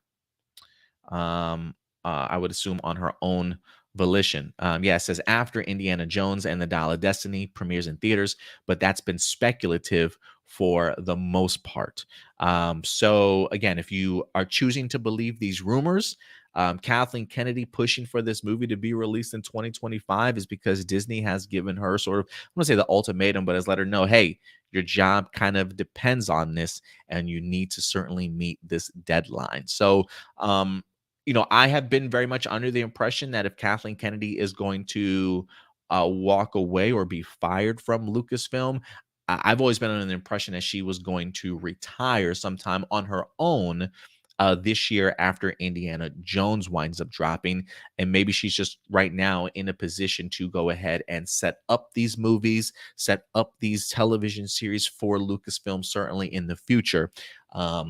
Where she's, I wouldn't even be surprised if Kathleen Kennedy is not even around Lucasfilm in 2025 to even see the premiere of this particular Star Wars movie. Again, maybe not necessarily because she's being fired or let go if this movie doesn't do successfully well, but I do think that her intentions is to certainly still walk away after Indiana Jones. But we'll see. But we'll see. And it says, and speaking of Indiana Jones, Snyder's last bit regarding Lucasfilm is that the parent company is no longer is ready to move on from it, at least for now. Disney may have told Lucasfilm that they are no longer making projects that aren't set in a galaxy far, far away. This may give some hindsight to Willow's cancellation earlier this month and puts to rest the Indiana Jones series on Disney Plus that the company was reportedly developing. So the Indiana Jones movie that we're getting is probably going to be the last film. They had plans on doing an Indiana Jones series, but that has been put on a hold to focus on Star Wars, and it seems like they have canceled Willow earlier this month in order to go ahead and focus on it. Now, the creator of Willow is coming out and saying, "Hey, listen, it's not been canceled. We just don't know when the second season is going to be yet." So that seems very much kind of on standby. Like, we'll get to season 2 of Willow. I think they're still working on the scripts for Willow season 2. But in the meantime, all hands on deck when it comes to Star Wars. So yeah, they got a big announcement coming up. Bob Iger putting the pressure on Kathleen Kennedy and others to give us a couple movies for Star Wars. And so, despite the drama behind the scenes, Star Wars Celebration will at least be announcing 2 to maybe 3 potential Star Wars movies, and we'll see how things turn around. Again, these are, look, as a Star Wars fan, I hate to hear these type of rumors, honestly. Um, and I'm just hoping that everything comes together extremely well. I'm a big fan of Damon Lindelof's work. I really wanted to see what his vision for a Star Wars movie was certainly going to be like. But leave it up to Kathleen Kennedy, if these rumors are true, to certainly blindside somebody with a director that they didn't even necessarily choose. And just look, to be honest, I was a big fan of the Miss Marvel series. I really appreciated the directorial work.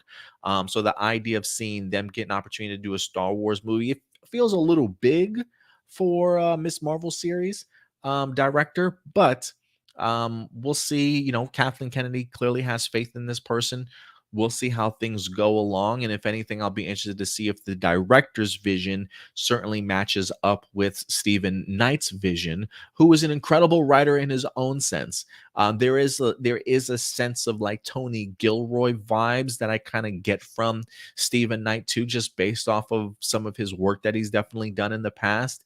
And so there is a part of me that is positive about the changes when it comes to the writer, because I don't think that you're dropping quality from Damon Lindelof over to Stephen Knight whatsoever. Some might even say it might even be an upgrade in regards to the writer. My worry and my fear comes from the idea of, will he even make it to the end of this movie, right? And I think that's something that's a question that us fans now at this point certainly have the right to ask, but I appreciate them at least being quick and swift to have that alternative to kind of tag in to finish writing and putting this script together, especially if the script was as in bad a shape as they certainly thought that it was. And this could also go back to Damon Lindelof's comments of, making a Star Wars movie is just really, really difficult. And he talks about the idea of him growing up as such a fan for this particular franchise that maybe, I always say maybe sometimes you kind of get into your own way or get into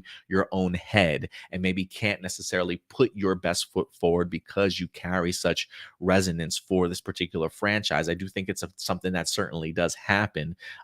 So look, Damon Lindelof gave it a shot. It certainly, unfortunately, didn't work with him. Maybe some clashes certainly behind the scene, but we do see that Lucasfilm certainly has a backup plan, and we'll see how that certainly comes to fruition. I think we're going to be excited regardless to see what Star Wars Celebration movies are definitely announced, but I can certainly I can pretty much predict that whatever is certainly released, there's definitely going to be some people that will either knock it or bash it, or just it's going to be very much a wait and see, right? Like I'll believe it when I see it, when it's actually in production in front of the camera and it becomes tangible.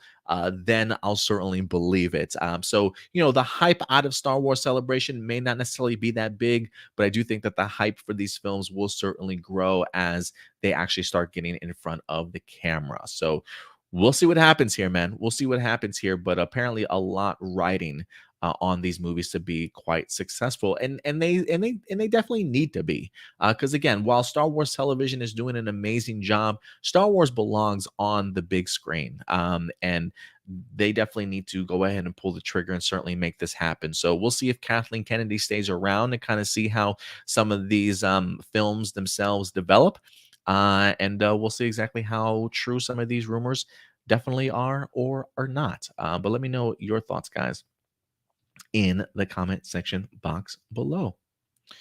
Mikey says the shows are better than the movies. At this particular point in time, absolutely. I definitely would agree with you there. But I do need Star Wars back on the big screen. I do think that there is a big void and a big missing piece when it comes to cinema as of right now. Marvel and DC are certainly dropping their films, but I need a great Star Wars movie to come out, because I do think this next movie needs to be great, not good. Does it need to make $1 billion? Probably needs to make $1 billion if you're a Star Wars movie, which is tough to say, but yeah. But yeah, guys, let me know your thoughts. What do you think about some of these rumors? What would you like to see announced at Star Wars Celebration? Let me know your thoughts in the comment section box below. What do we got next, guys? You know what? I'm gonna get into my DC bag once again, because this past week we wind up getting ourselves our trailer for the final episodes of Titans. That's right, HBO Max's Titans season 4 wraps up here relatively soon.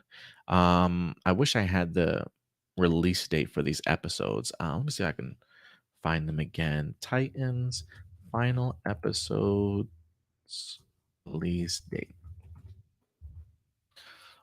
Premiere. Oh, let me see. Oh, here we go. Final Titans episodes gets release date. Oh my God, it's right around the corner. Thursday, April 13th. The final stretch of the superhero TV series wraps up Thursday, April 13th, with two episodes, followed by weekly releases through May 11th. So yeah, April 13th, guys. I'll be here a lot sooner than I thought, with 2 episode release, and then after that, weekly episodes. We also wind up getting ourselves our first look at Tim Drake as Robin. Finally got his Robin super suit on, created by costume designer Laura Jean. A poster for the farewell run and the trailer above have all been released. I'm just glad that Jay Lasurgo, who plays Tim Drake, I'm just glad that they're giving this man a costume. I was really concerned, thinking that they were just going to give this man a shirt and some sweatpants to run around in Gotham and help the help the team out in. But I am glad that they're finally giving this man his costume. If you ask me, I almost think it's almost a better looking costume um, than Dick Grayson's Robin costume. But I dig it. Look, it's not necessarily what Red Robin, I believe, is what Tim Drake eventually turned out to be. Not necessarily that same exact suit, but I enjoy the differences. And I do enjoy some of the inspiration from the classic Robin suit and his Red Robin outfit also in here. And I dig the cape. I dig the cape with the jagged edges on here. But I think it looks sharp if you ask me. I think Jay looks great as Tim Drake in this Robin costume. And I'm kind of curious as to how long it's going to take for them to actually give him the costume when we get back to these final couple episodes. But regardless, man's looking good, man. Guy is looking good. But yeah, so we did ourselves a review for the first half of season 4, which I can't remember how many episodes it was. It might have been 6 episodes. So the first 6 episodes of the final season, season 4, is currently up on HBO Max. If you want to go ahead and get caught up before the final episodes wind up dropping April 13th. Look, usually when it comes to Titans, it's always a tale of two stories. The first half of Titans always incredible, great pacing, great character work, and then the last half of the season is usually a lot of catch up, a lot of trying to bring all of everybody's story arcs back full circle into one compelling story ending sort of thing, and it usually tends out to be just a little bit too much to kind of juggle, and unfortunately, the last half and the finale kind of being a little bit lackluster. I feel like that is the story of the Titans series, certainly as a whole, despite I think each season continuing to get better and better from the very first one. And so for me, I did a review for the first part of season 4, and I've been hella impressed so far. I truly have.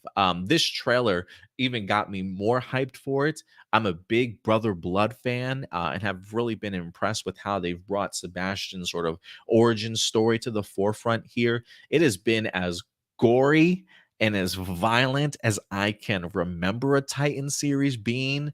And this has been an MA series for quite some time, but season 4 is really pushing the envelope in regards to gore and just blood, and I'm here for it. There is just something really terrifying and menacing about this season that just has this overall tone. Like it's just encapsulated this whole season that just feels very brooding and dreading. And I think they've done a great job of giving us the origin story for Brother Blood in the first 6 episodes. So really make me invested not only in this character, and his arc, but also our team. I think they've done a really great job of allowing our characters to share storylines, so it doesn't feel like we have so many moving pieces that are currently going on out there, which is usually the struggle for a Titan series. But I think that they've done a really good job so far of really allowing people to have their own storylines, but certainly still working alongside each other, parallel instead of going in completely different directions. So I think the first 6 episodes have been extremely strong, and if there's any indication from this particular trailer, I think they're going to end on a very great note. There's also a really quick shot in here that I want to say that looks like there is a creature that's coming out of one of the pits, or one of the blood pits, for the Brother Blood's lair, or whatever the case may be. I am curious if we're set to go ahead and see a return of Trigun. If this is the final sort of season for Titans, I was kind of always under the impression that Trigun at some point in time would certainly return. So I do wonder if we'll get a brief glimpse of him, as we get to see Raven this season has turned from sort of the dark side of things to the lighter side, as she has garnered the white cloak now when it comes to the classic Raven costume. So she's definitely making some progression. So I am kind of curious if by bringing forth Brother Blood, if that has now sort of opened up the possibility and a way for Trigun to certainly kind of come back. So either that's Trigun's hand, or we're just getting some other kind of made up demon that they wind up making for this show. We'll certainly see how it turns out. The return of Jason Todd looks pretty fantastic. Even though there are elements of where have the Titans gone, it makes me wonder, like, are they in sort of a dreamscape world? If they are, how long are they in that world for? Like, is that going to be like a 1 episode thing, or are they going to be out for like 4 or 5 episodes and then come back in the finale to finally take out Brother Blood? I don't really know, but it does make me wonder if the Jason Todd that we see here working with Tim Drake, is that all in sort of like this dreamscape that our Titans have found themselves in, or have they managed to brought themselves back to this real world, and now Jason has managed to make his reappearance here for this season to go ahead and help out Tim Drake. Regardless, I think it's a really cool sequence in this trailer. Really cool scene to see Jason Todd back. What better way to learn how to become a Robin than not only learning from Dick Grayson, but also learning from a Jason Todd also, and hopefully a lesson in what not to do as Jason Todd. So I think some really cool images and glimpses that we wind up getting in here. Brother Blood's costume looks absolutely incredible. Everybody looks pretty good if you ask me. So yeah, I'm ready for this ready for these final episodes. It's definitely going to be one that a series that I'm going to be sad to see go, because even despite some of the pushback and the cons that I have for this series, Titans is by far one of my favorite comic book runs like of all time. I've always been a big Teen Titans fan and have always wanted to see them get a live action adaptation. So the fact that we're actually at this point definitely makes me a very happy camper. And I've been really impressed. While I may not have cared so much for all the story arcs, I think the casting that they've done for a lot of these characters have been really, really top notch. And I'm really going to miss Brenton Thwaites as Nightwing and a lot of others. And so maybe somewhere down the road, 5 years, 10 years from now, maybe we get ourselves another live action Titan series adaptation with a different tone and vibe. But I have enjoyed my time with this particular series. But I'm kind of curious to know what you guys think. If you've had the opportunity to check out the Titans season 4 part B trailer for the final episodes, what have you definitely thought about it? Let me know your thoughts in the live chat or the comment section box below.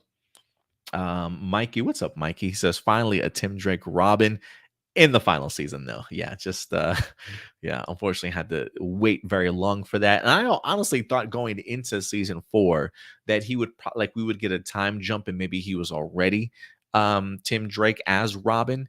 So to kind of see him start off this season still in like civilian mode, I've been waiting all season. Like, man, when are you going to put a costume on this kid? He definitely feels like he's got a lot of training to certainly still go through. So maybe there is a time jump in here, or who knows? Maybe he just has some great training sessions with Jason Todd, and he graduates to getting himself a suit. But I'm glad that you got a chance to finish season 3, Mikey.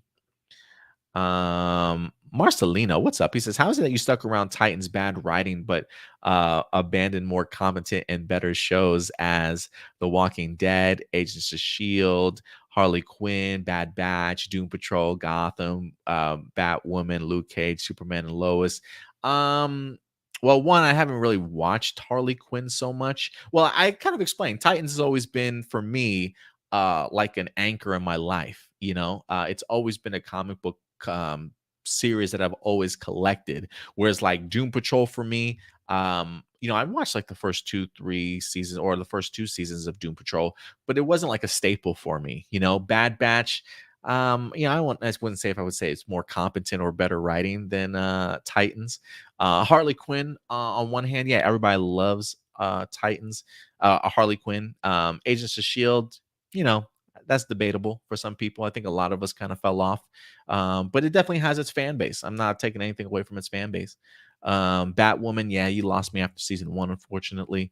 Luke Cage, yeah, I think Titans does have better writing than some of these shows. Not all of these. I think Superman and Lois is probably better. The Walking Dead is probably better. Harley Quinn is probably better. Gotham had its nice little run for sure. Doom Patrol definitely better. So yeah, but I give or take. It just depends on what my schedule is like, Marcelino. You know what I mean?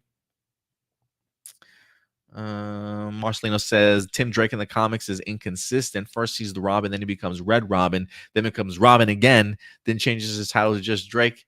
People got to figure out their own identities. Sometimes it takes a while to get out of other people's shadows or to figure out what you kind of want in regards to your own personal life. So I don't blame him. Not everything is as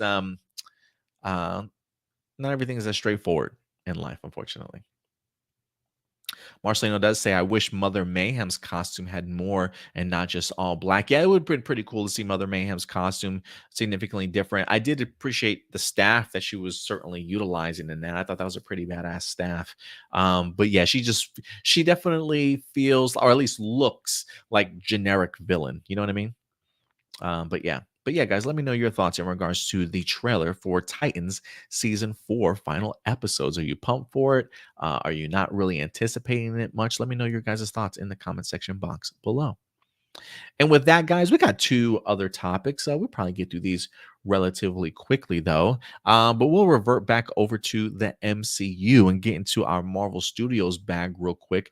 Because I do think that when it comes to these special presentations that Marvel has been giving us, they've been really pleasant. I've been really pleasantly surprised as to how fun and enjoyable they certainly have been.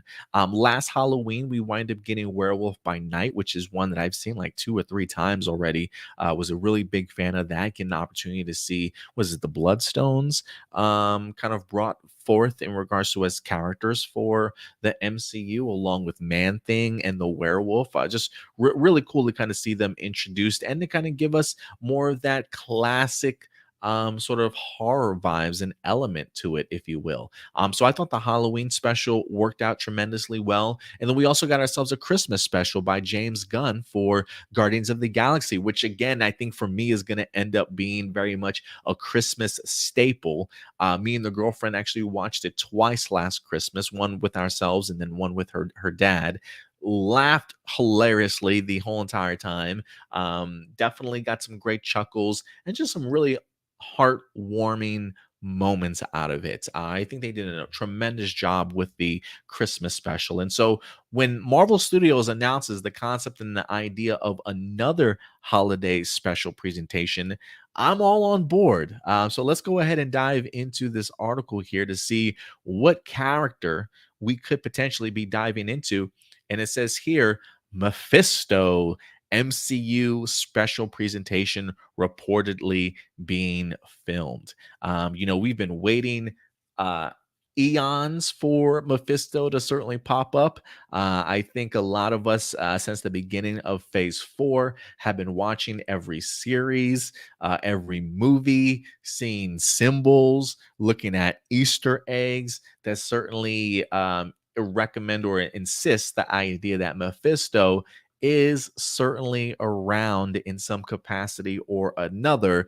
I think a lot of people certainly expected and predicted for him to pop up a lot sooner, and we still have not necessarily seen this man, but it seems as though our wait might be over. It says, according to a new report, however, from comingsoon.net, it says another special could be coming and feature the devilish character Mephisto. It says the latest report comes courtesy of the latest episode of the Hot Mic podcast from Jeff Snyder, noting that sources have told him that the special dedicated to Mephisto is being filmed on set um, of another Disney series, Agatha, Coven of Chaos.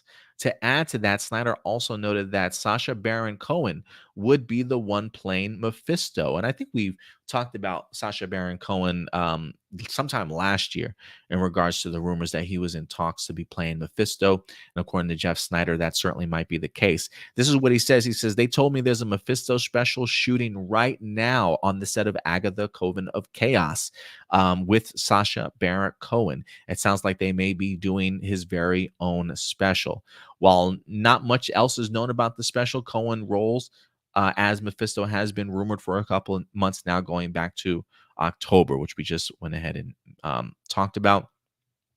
While not much is known about his role, the insider did note that the Hood, who will be played by Anthony Ramos, and I think you can catch him in Ironheart, will receive his magical powers from Mephisto after coming to a deal with him. In the comics, this deal was done with the cosmic entity Dormammu, who appeared in the 2016 Doctor Strange. However, that seems to be changing a bit now to accommodate the arrival of Mephisto. So Mephisto could very easily be playing a pretty pivotal role in the MCU kind of going forward here if these rumors are set to be true. So, look, Agatha, Coven of Chaos, great opportunity here if you ask me. While I don't think, I personally that's not necessarily high on my level of anticipated series, the Agatha series. But if there is any series to branch off of for you to be able to secretly maybe sneak in some filming for a holiday special, especially when dealing with Mephisto, Agatha Coven of Chaos is the great opportunity to certainly do it. If you go back and watch WandaVision, definitely a lot of people making connections and seeing symbols that could certainly lead to one believing Mephisto was certainly going to pop up. It would certainly even make more sense that maybe he pops up not only in Agatha, but also the opportunity of getting his own holiday special. Maybe he's referenced in Agatha only, but we see him finally make his debut in the holiday special for this upcoming Halloween, perhaps. And then if we're lucky, maybe we'll see him again pop up in the Ironheart series in some capacity to go ahead and give the Hood his powers, as I believe Ironheart has kind of been teased as sort of that technology versus magic sort of battle that we might get in that Ironheart series. So you've asked for him, you might get them a lot sooner than you certainly expected. So yeah, bring it on.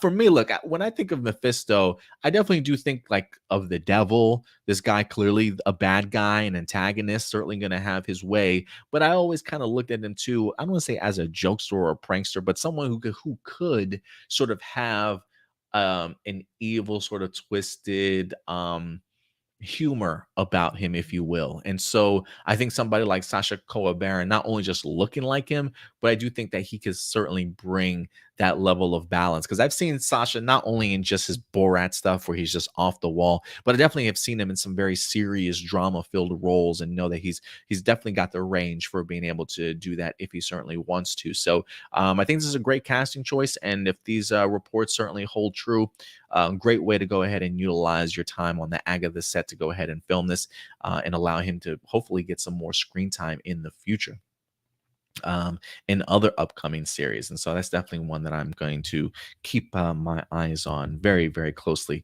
kind of going forward. But yeah, guys, let me know your thoughts there in regards to the Mephisto news. And last but not least, our last topic for the day, we're going to get back into our movie news, but we're going to go the video game route. As when it comes to video game adaptions, a lot is happening, man. I mean, not only do we have a a Super Mario Brothers animated movie certainly happening here, set to go ahead and drop, I believe, in April. We just had a very successful first season of The Last of Us, a video game adaptation. We've been hearing reports of a God of War series that's going to be adapted for Amazon. From Tomb Raider, I think, was just picked up in regards to rights by Amazon to go ahead and create a Tomb Raider live action movie or a series at some point in time. So movies are so video games turning into live action adaptations is the big thing right now. So listen, if you're a big streaming service, you go out there right now and find yourself some streaming, some IP, some property that you can definitely be launching on your streaming service as of right now.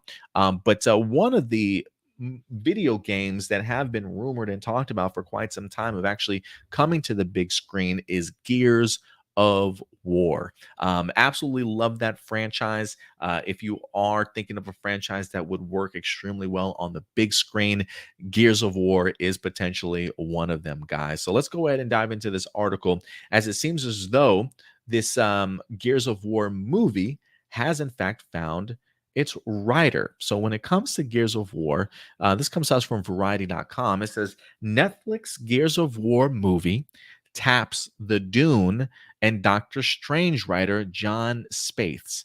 This is an exclusive article. It says Netflix live action adaptation of the popular video game Gears of War has moved one step closer as Academy Award nominated screenwriter John Spaeths has boarded the project. Best known for co-writing on Dune along with Dune Part 2 and Doctor Strange, Spates will now take on the challenge of adapting Gears of War, one of the game's richest and most acclaimed video game sagas, with over 40 million copies sold. Gears of War is one of the all-time great action games with vivid characters, a beautiful designed world, and a combat system that drives home the lethality of war and the importance of standing by your squad mates, is what John Spates said in a statement. It wants to be cinema, and I'm thrilled to have the chance to help that happen. And so, yeah, back in November, they announced the partnership to adapt the Gears of War universe. Together, they plan to first adapt the game into sort of live action feature film, followed by an adult animated series with the potential for more stories to follow. That kind of reminds me of the path that they've taken with Witcher. While they haven't given us a feature film, they've given us a Witcher series, but they also followed up the first season, I believe, with an adult animated film. So yeah, definitely getting into that Netflix bag of building a universe. It says the Gears of War games center on a society divided and on the brink of collapse, facing total extinction by the monstrous locust alien race, a deadly subterranean threat. We got a ragtag fire team known as Delta Squad, led by the disgraced Sergeant Marcus Phoenix, who is now in charge with leading humanity's last stand. The coalition, who is the company that has agreed to work with Netflix to go ahead and bring us this Gears of War universe. They said, we're thrilled to partner with John and Netflix team to bring Gears of War to life. John is a master storyteller with the talent of creating epic science fiction universes, and he truly loves Gears of War. We couldn't ask for a better partner to honor our franchise and deliver an authentic story to our fans. So yeah, man. Co-writer of Dune Part 2, and others like Doctor Strange now taking on the challenge of adapting Gears of War. First off, let me just say, I love what John Spaeth said here. It wants to be cinema, and I'm thrilled to have a chance to help that happen. Um, for somebody like myself who has yet had the opportunity to check out the Dune movie, I know it's a blasphemy, right, Adam? One, it's just so long. I got to sit down with the girlfriend and check it out. Um, but I've heard extremely amazing things.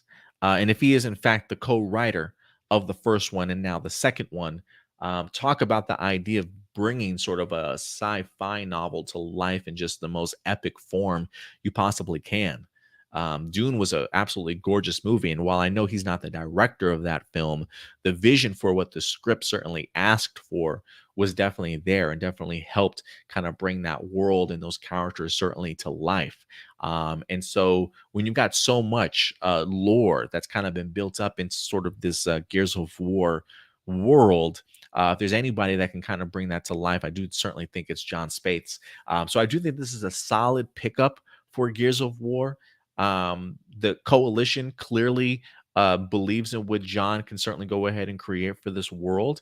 And you know, I'm down for a big epic action war sci-fi piece sort of on the big screen. Mix that in with some great storytelling along with some great graphics. I think they definitely could make this work. You know, it's one of those things too, like even though we have multiple Gears of War movies, I do think that we live in the world where you can take just one of those video games and truly have it explained in 2 hours or 2 hours and 15, 20 minutes or whatever the case may be.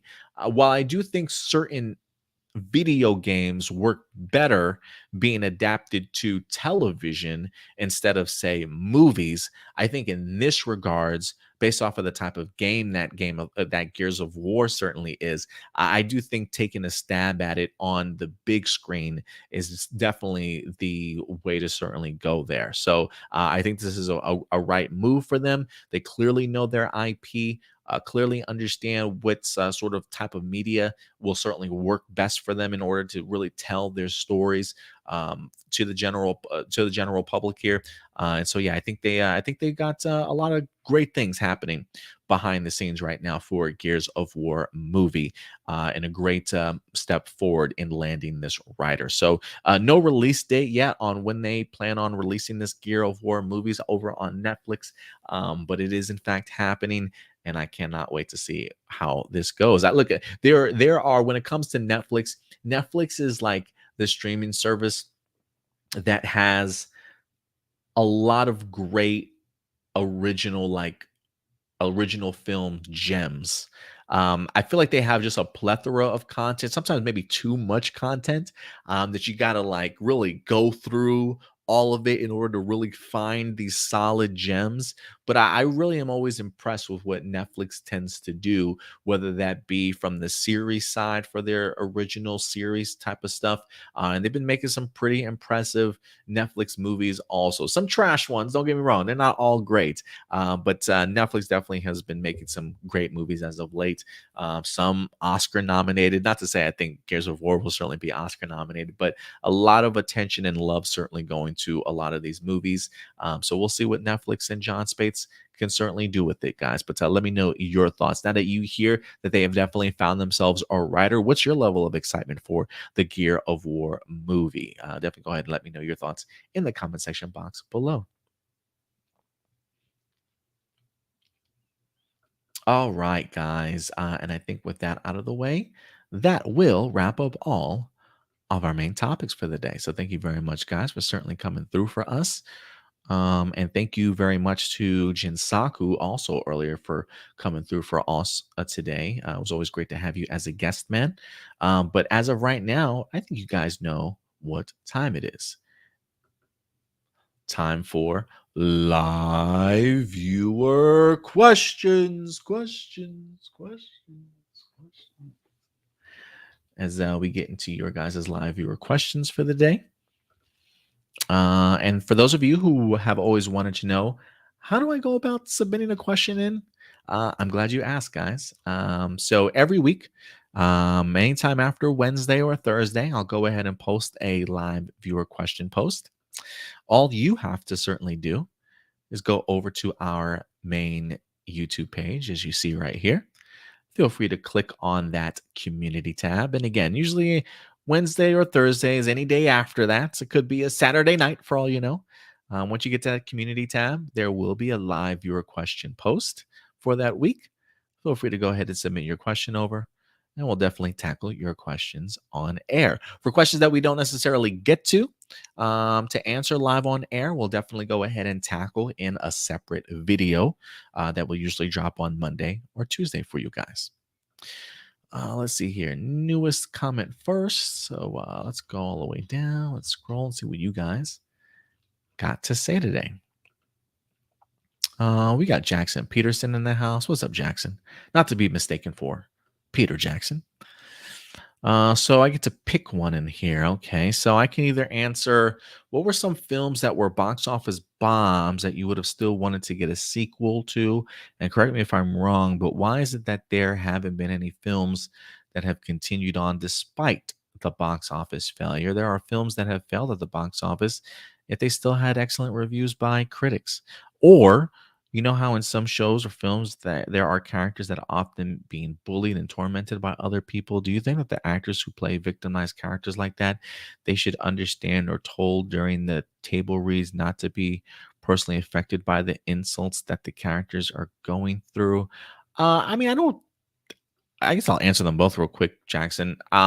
Look, I would think as an actor, you know that you're performing a role and that these are just lines that you're saying. So I would hope that as an actor, they're not taking these lines and the bullying and the tormented by other actors who are playing these characters personally. I mean, like, look, unless you're doing some sort of method acting where you really just want to get into the head of the character and you want to feel bullied, hit me, beat me, like unless you want to get crazy like that, then maybe they may take it personally. But I would hope that as an actor, you're not personally affected by the insults of the characters are going through. But maybe as long as you're capable of expressing those feelings when they yell action and in front of the camera, and you can express how that person might feel for being bullied and tormented, then yes. But the idea of walking away and feeling like they've been bullied and tormented, I hope not. I hope they're not taking that personally. What were some films that were box office bombs that you still wanted to get a sequel? Let's see, box office bombs. But I still wanted to get a sequel. And correct me if I'm wrong, but why is that there haven't been any films that have continued on despite the box office failure? Um, well, look, the box office failure will tell you whether or not people want to see your movie.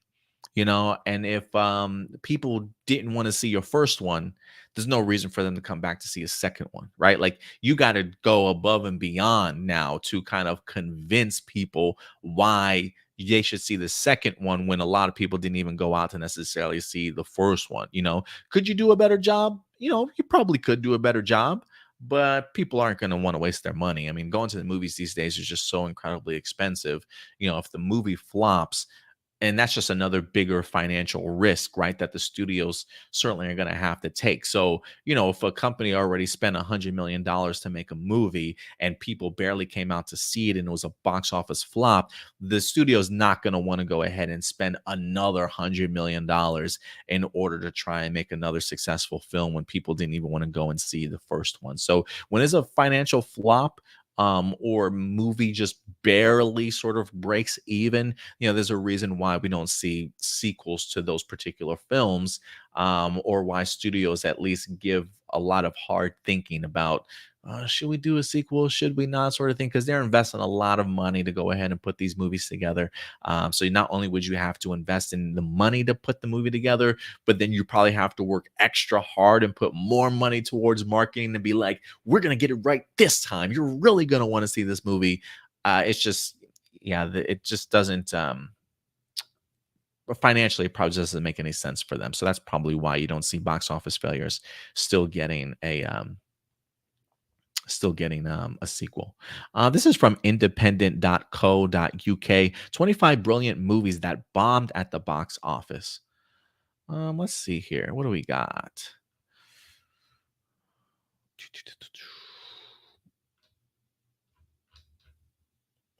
Babylon 2025. I didn't see that movie. Black Cat 2015. Nope. Blade Runner from 1982. That's a film that clearly definitely bombed. We got a sequel to that though. Children of Men.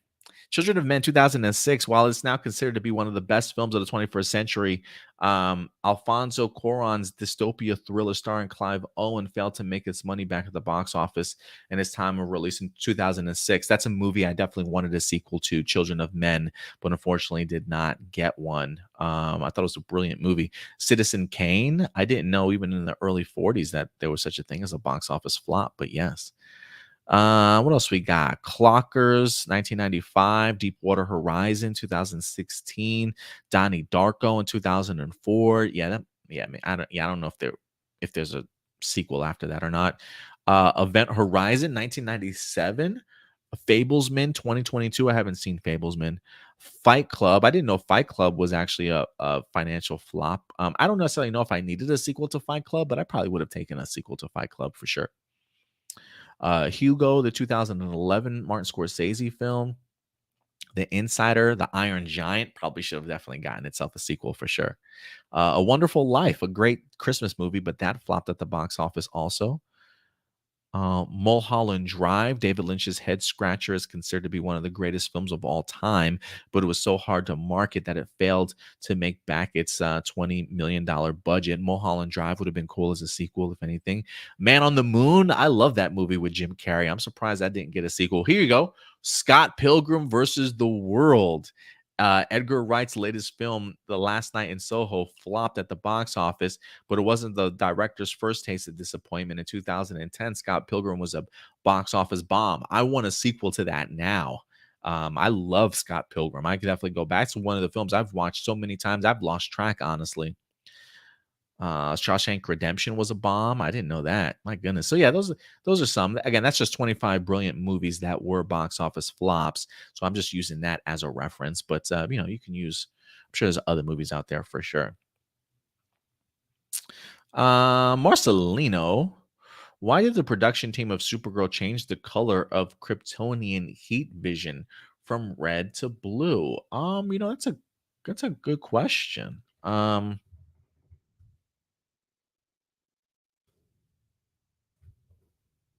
Let's see if there's an answer out there real quick. No official reason has ever been given, but most likely explanation is that the blue flame is hotter than a red one. So this actually emphasizes the intensity of the heat. Hey, you know what? I'll roll with that, Marcelino. This is from Screen Rant. Why Supergirl's heat vision is blue in the Arrowverse, and that would that would certainly explain it to me. Blue flame is technically hotter than a red one. You see it clear as day in Mandalorian when the armorer is utilizing, um, her smithing stuff, and you see the flame. That's pretty blue. That's pretty intense flame. So there you go. Just I would probably stick with that bet in the sense of it's just a showcase of the intensity of the heat. So changing it from blue to red makes sense to me.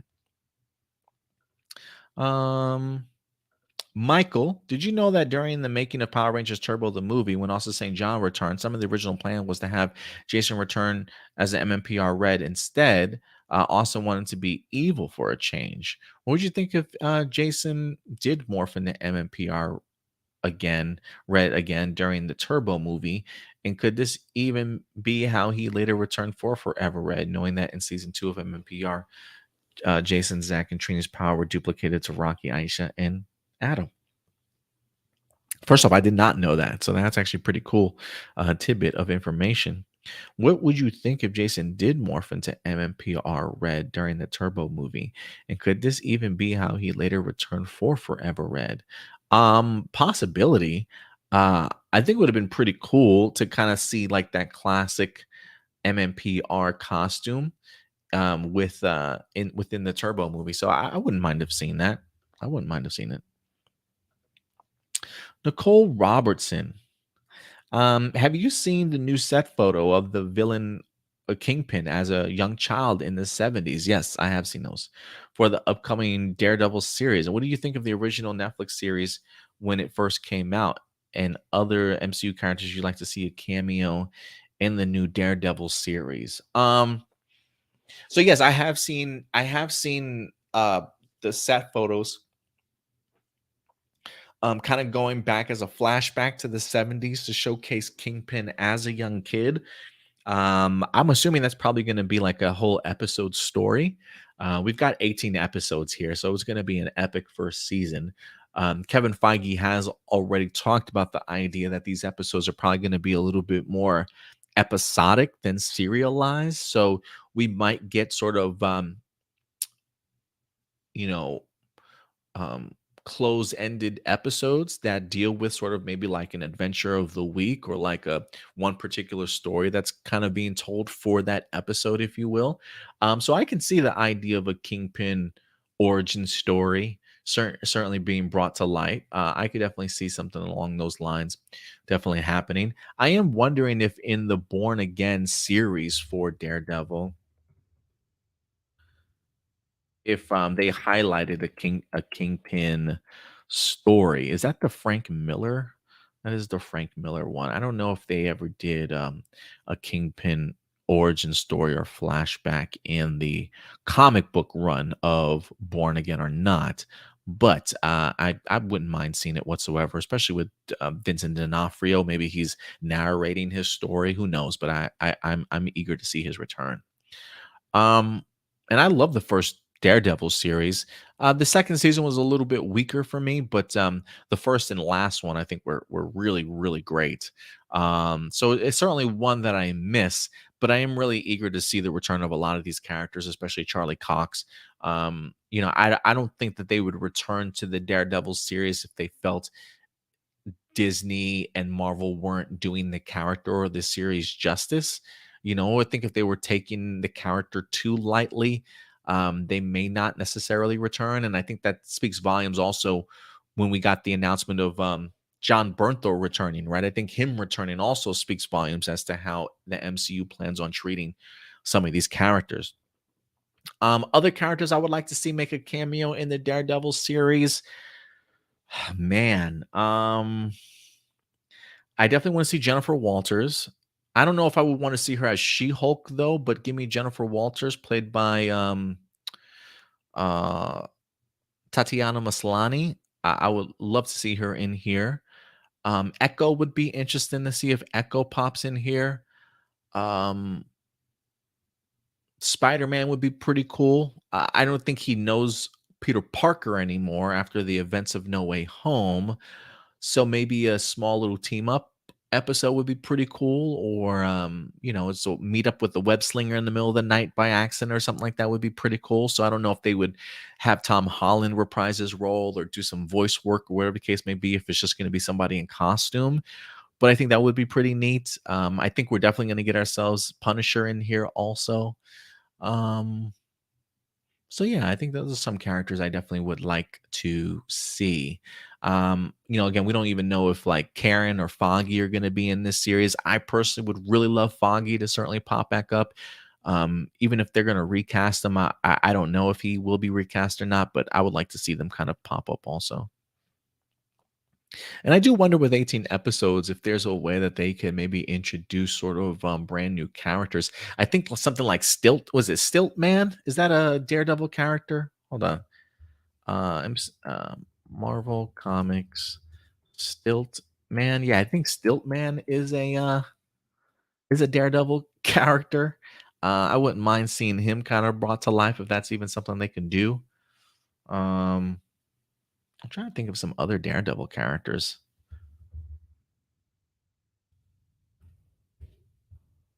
I'm missing it. Hold on. We already got Bullseye in the third season, so I don't expect them to pop up. I do wonder if they would hint at Elektra popping up in here. Rosario Dawson would be pretty neat to see if she returned as Claire Temple. Um yeah, those would be some of my choices. Those would be some of my choices. Blossom says don't talk about Fight Club. That's the rule. You're right. You're right. Let's see here. Dino Knights Fight for Your Rights.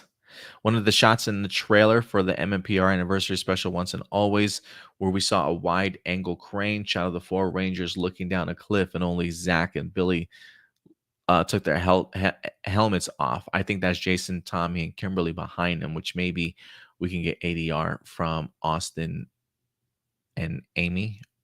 Possibly, possibly. It just makes perfect sense since the five of them were the only ones who knew Trini since they first became Rangers. The shot where Alpha gives the team their power coins. I believe Alpha was able to restore their coins, especially giving Kat the pterodactyl coin, considering the new command center with the help of from Adam and Aisha, including a new pterodactyl coin for Kat. Or unless when Jason, Tommy, and Kimberly were captured by Rita, Alpha was able to teleport their power coins, even though they remain frozen in their ranger suit. Yeah, I think it's either one of those. Either their coins either fall out, or Alpha transports them in the nick of time, or they have duplicates somewhere. Lastly, the earlier shots in the trailer where Rocky teleports to the command center holding a firefighter helmet, likely a fire department. He was also holding a box of Chinese food takeout. I love that subtle comedic touch. I'm so excited for this anniversary special. Yeah, just like that constant, like, man, I was just in the middle of freaking eating sort of thing too, right? Who knows? Maybe we get it. Maybe we get a shot. Like for me personally, I would love a shot of Rocky and Carter walking or standing in line waiting for their orders at this Chinese restaurant. And just as Rocky gets his and they're in the middle of about get ready to eat or something like that. Or maybe they get an emergency call and they got to go and he's got his hands full. Maybe he just randomly gets teleported like in the middle of eating or something. Who knows? But yeah, it should be pretty interesting to see how they pull off that scene. To wrap up, as for Robo Rita, she looks amazing. I think she captured Jason, Kimberly, and Tommy, and that would explain why Zach and Billy stayed behind and Alpha contacted Rocky and Cat for reinforcements. Yeah, it seems. I mean, if we nitpick apart the trailer, that certainly might be the case there, because we do see action figures or figurines, if you will, of Jason, Kimberly, and Tommy captured by Rita at some point in time. When Billy screamed no when he saw that shot of Trini presumably about to be hit by a blast by Rita Robo Rita, that gave me chills, man. Chills. Of course, seeing that real life picture of Tui was just emotional. Yeah, it was a great shot. And I love just seeing like the the picture drawn by Min there. Lastly, Min telling Zach and Billy that Robo Rita killed her mom was quite shocking because that was the first time we heard the word kill in the main Power Ranger TV series. What did you think of the trailer? What stood out to you the most? For me, it was just the emotion. the tone setting of what this trailer was going to be within the first 15-20 seconds of it. I mean, the first 15-20 seconds really is Rita looking terrifying and intense, talking about her coming back, the Rangers being surprised, her clearly getting the upper hand. The trailer teasing us that it's Trini that might jump in front of this attack to block Billy from it, and in turn, her being the one that's sort of sacrificed in order to protect Billy. And then just the reaction of Jason and Billy all within the first 20 seconds immediately just um just showcase the immediate stakes of this series, that nobody is certainly safe.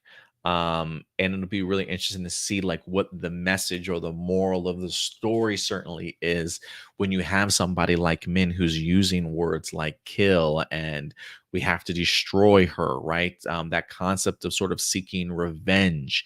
I think seeking revenge for anything is very dangerous, especially in regards to what it can definitely turn you into as a person, if not certainly held in check. And so for me, I'm interested to see what the character arcs are. How do they deal with the passing of somebody that was so incredibly close? How do they overcome Robo Rita and learn from, maybe some past mistakes that they might make in this special? Who certainly knows? But I think for me, the tone, the emotions, all of that is what I'm certainly looking forward to the most. Don't get me wrong. I'm there for the action and all the original footage and things like that. Like that is going to blow my socks off. And I will even say this too. The music attached to this trailer was pretty incredible. I don't know if um, I don't know if it's Ron Wasserman that's doing the music in the trailer also, but just very riveting stuff. And I thought it was a really great way of keeping the tone, like the music attached to what the tone of this first half of the trailer was, and then to kind of turn it into that rousing MMPR theme once you start seeing them actually fighting back and trying to destroy and overcome Rita and stuff. I mean, I thought the music in this trailer really did it in regards to pushing the excitement and the emotion from the beginning to the end. So I was a big fan of the trailer. I thought that it came out incredibly well. And I think the fact that it's got 1 million views right now just showcases that, because I don't think videos get to 1 million views without word of mouth and your excitement level pushing that onto other people and them loving it too, and then it just continues to build and build and build. So I think it's got a lot of positive momentum behind them. But yeah, those are just some of the things that really stick out the most to me. Ram Jam, what's up, Ram Jam? What are you saying here today? With the trailer for Once and Always having dropped, in the first scene of the trailer, Rita says she found a new body. Whose body do you think she took over? And who do you think Min's father is? She said Rita killed mom. Didn't say Rita killed my mom. Yeah, it was interesting wording there, and I think that's something me and Jin certainly talked about. He definitely didn't want to spoil anything or say anything too much, but he does mention, or at least tease, the idea that there is something in regards to a connection between Min and Zach. Whether or not she just looks at him as Uncle Zach, Uncle Billy, you know what I'm saying? Who certainly knows? Or if it's just a little bit more than that to Zach now. Because, yeah, I would agree with you, Ram Jam, when she says she killed mom. It's an interesting way of phrasing it, right? You can take that kind of two different ways. Um, she's just coming at it from a very personal perspective, like she killed mom in the sense of like her mom. But I think like if I were to tell somebody, if I would talk to my girlfriend like she killed mom, I I would almost think maybe that person's under the impression that you're their significant other. So you should feel that sort of same type of way that she does, right? So her saying that to Zach definitely does kind of hint at the idea that maybe Trini and Zach were more than meets the eye, and maybe she's her dad. Um, they are at the cemetery together along with Billy, unless she looks at Billy as sort of Uncle Billy. So who knows? I definitely do think that there is something there, Ram Jam. But like Jinsaku said, he can't spoil everything. You know what I mean? So yeah, you might be onto something there. But as far as Rita found a new body, And again, we talked about that too in a breakdown video that we did. That I found it interesting that she says after all these years she's found a new body. I'm not under the impression that it's a body and then like a robot mask or anything. I'm kind of under the impression that the whole body of Rita is robotic. But maybe I'm wrong. Like I'm not under the impression that there's like a human being under that robotic body. I'm under the impression it's just a robotic body. And when Rita says that it's taken her all these years to find a body, to me it feels very much like after the blast that happened in space, while it definitely turned Rita or reverted Rita back to her good self, that maybe it didn't necessarily destroy the evil self, but just sort of dispersed it out of her body and just kind of thrusted it out into the galaxy. And so maybe for all these years, it's been searching and searching for its way back home or to find something it could certainly rely on.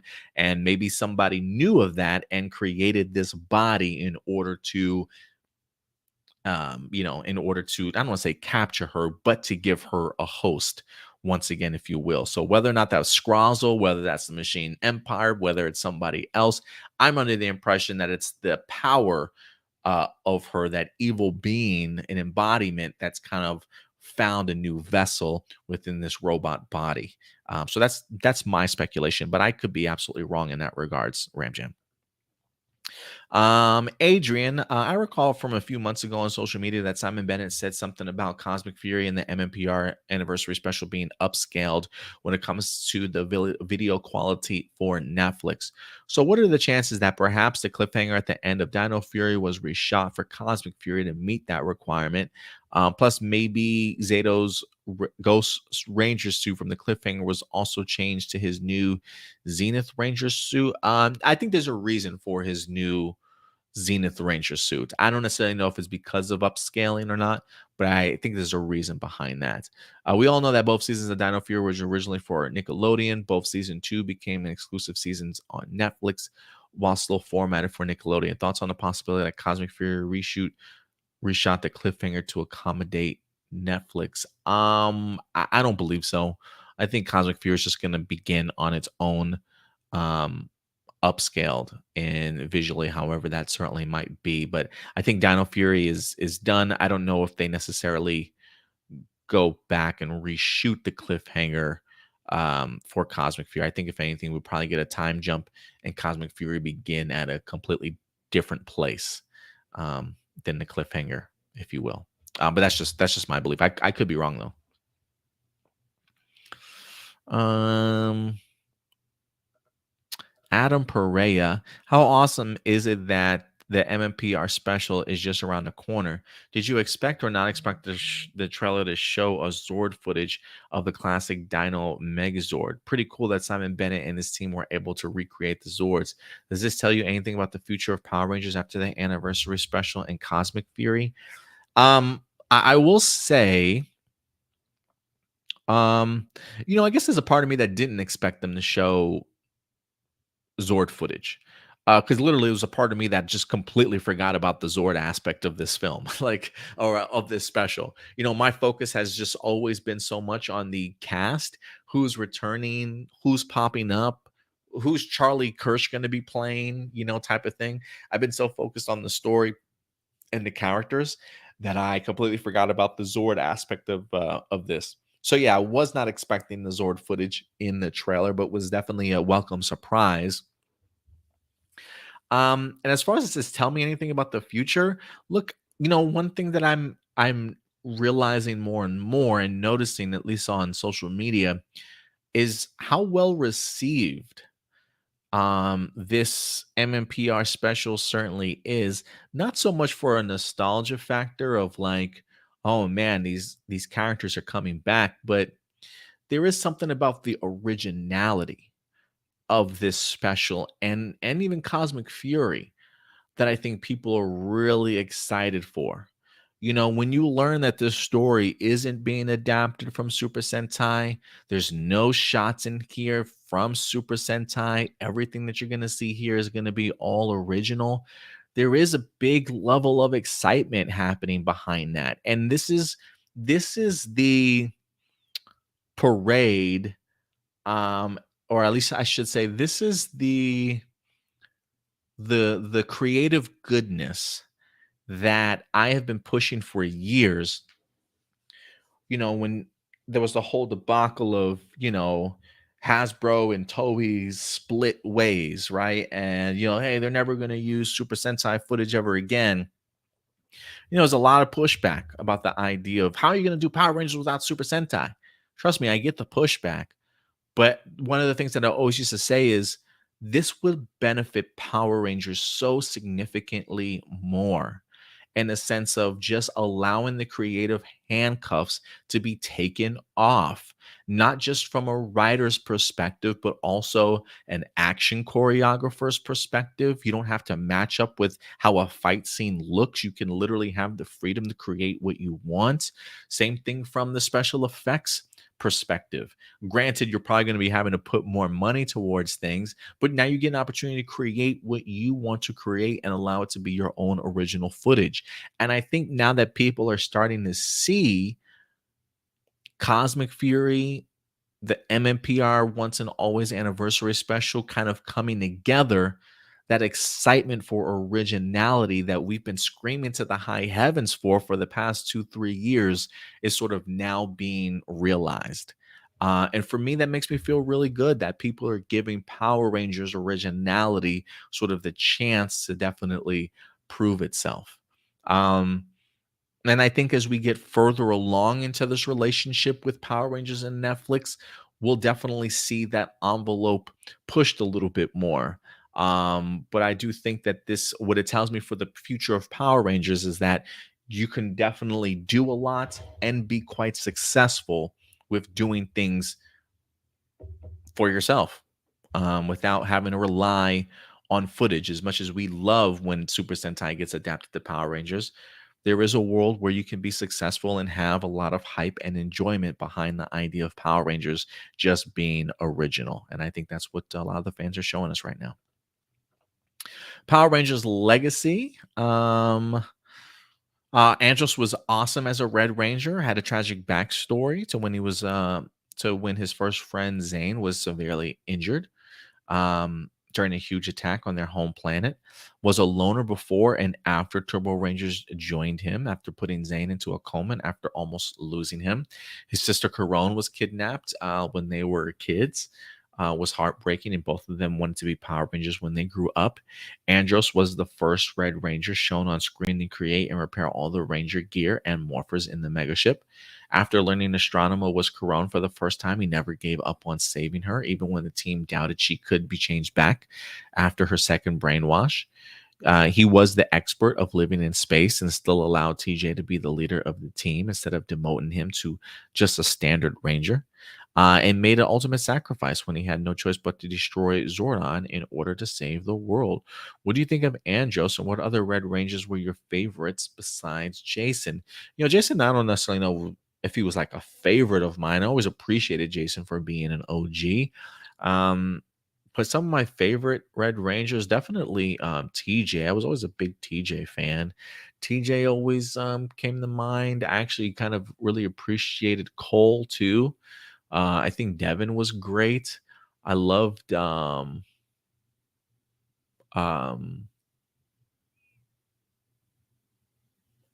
was gonna say Brandon, but Tyler from Supercharge. I thought he was pretty great. I'm trying to think of some other Red Rangers that really stood out to me. Those are just a few. Those are just a few. But yeah, there's a lot of great Red Rangers out there, man. Jessica Friedman, do you think Amazon could pick up Young Justice for a fifth season? What are you most looking forward to seeing in the MMPR reunion special? 5 seasons in, I don't know. I don't know if I see Amazon picking that up. I can see HBO Max either keeping it or um just letting it go.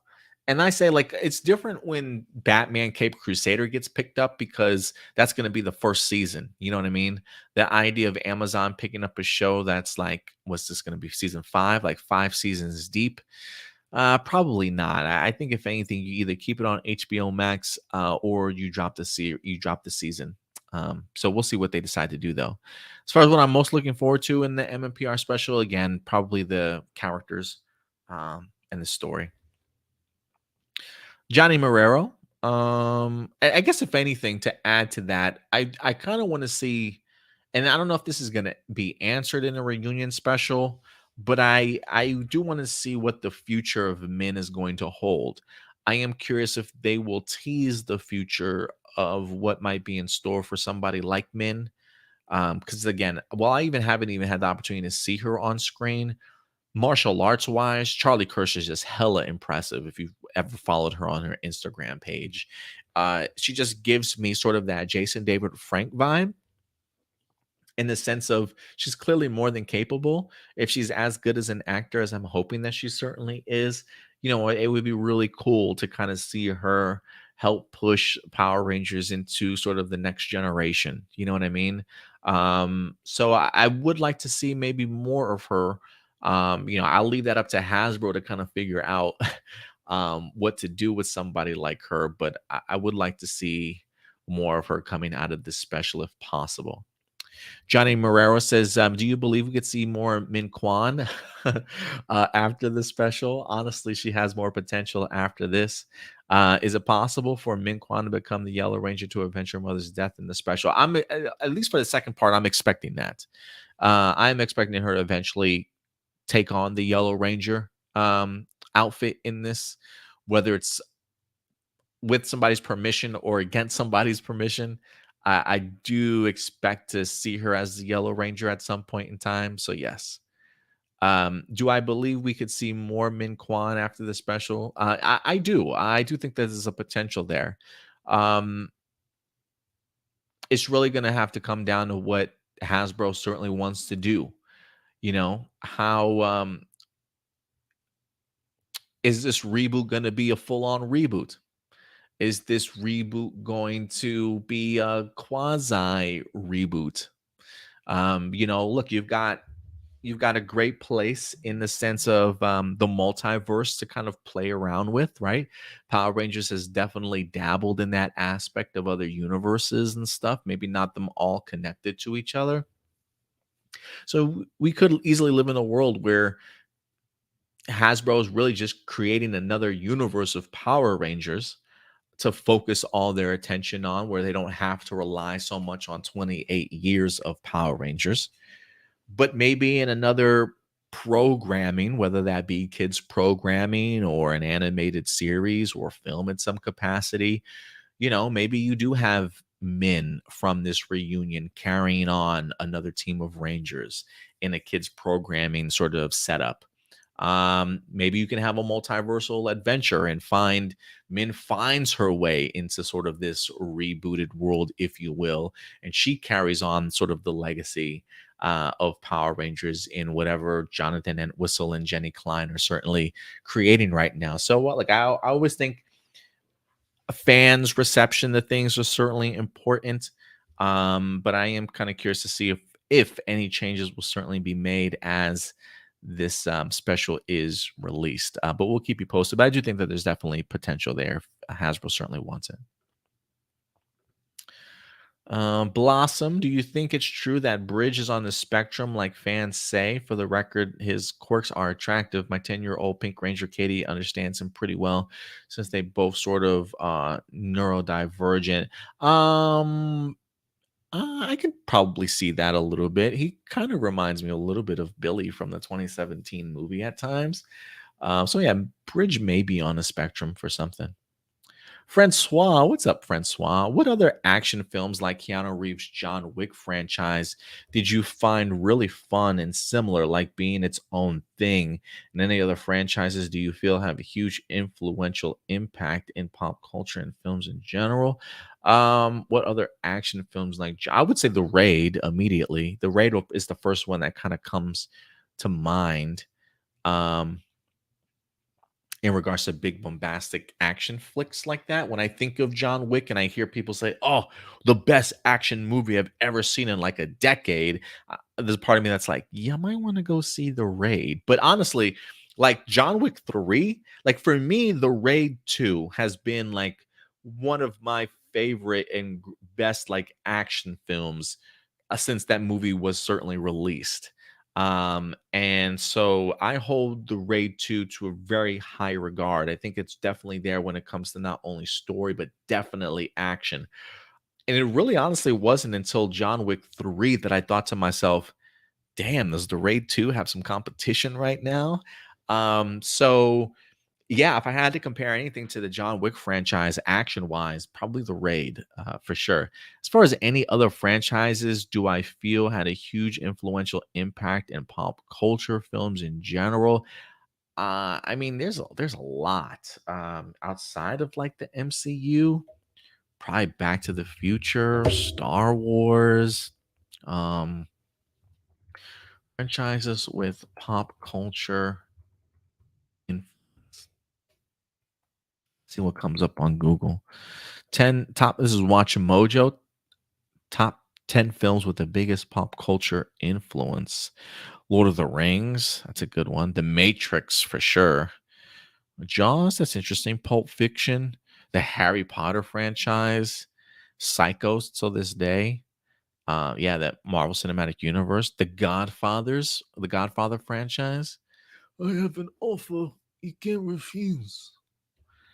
The Wizard of Oz. There's no place like home. There's no place like home, right? Like there's just classic things that have just stood the test of time that continue to and the Star Wars franchise is number one on this list. So yeah, some big franchises.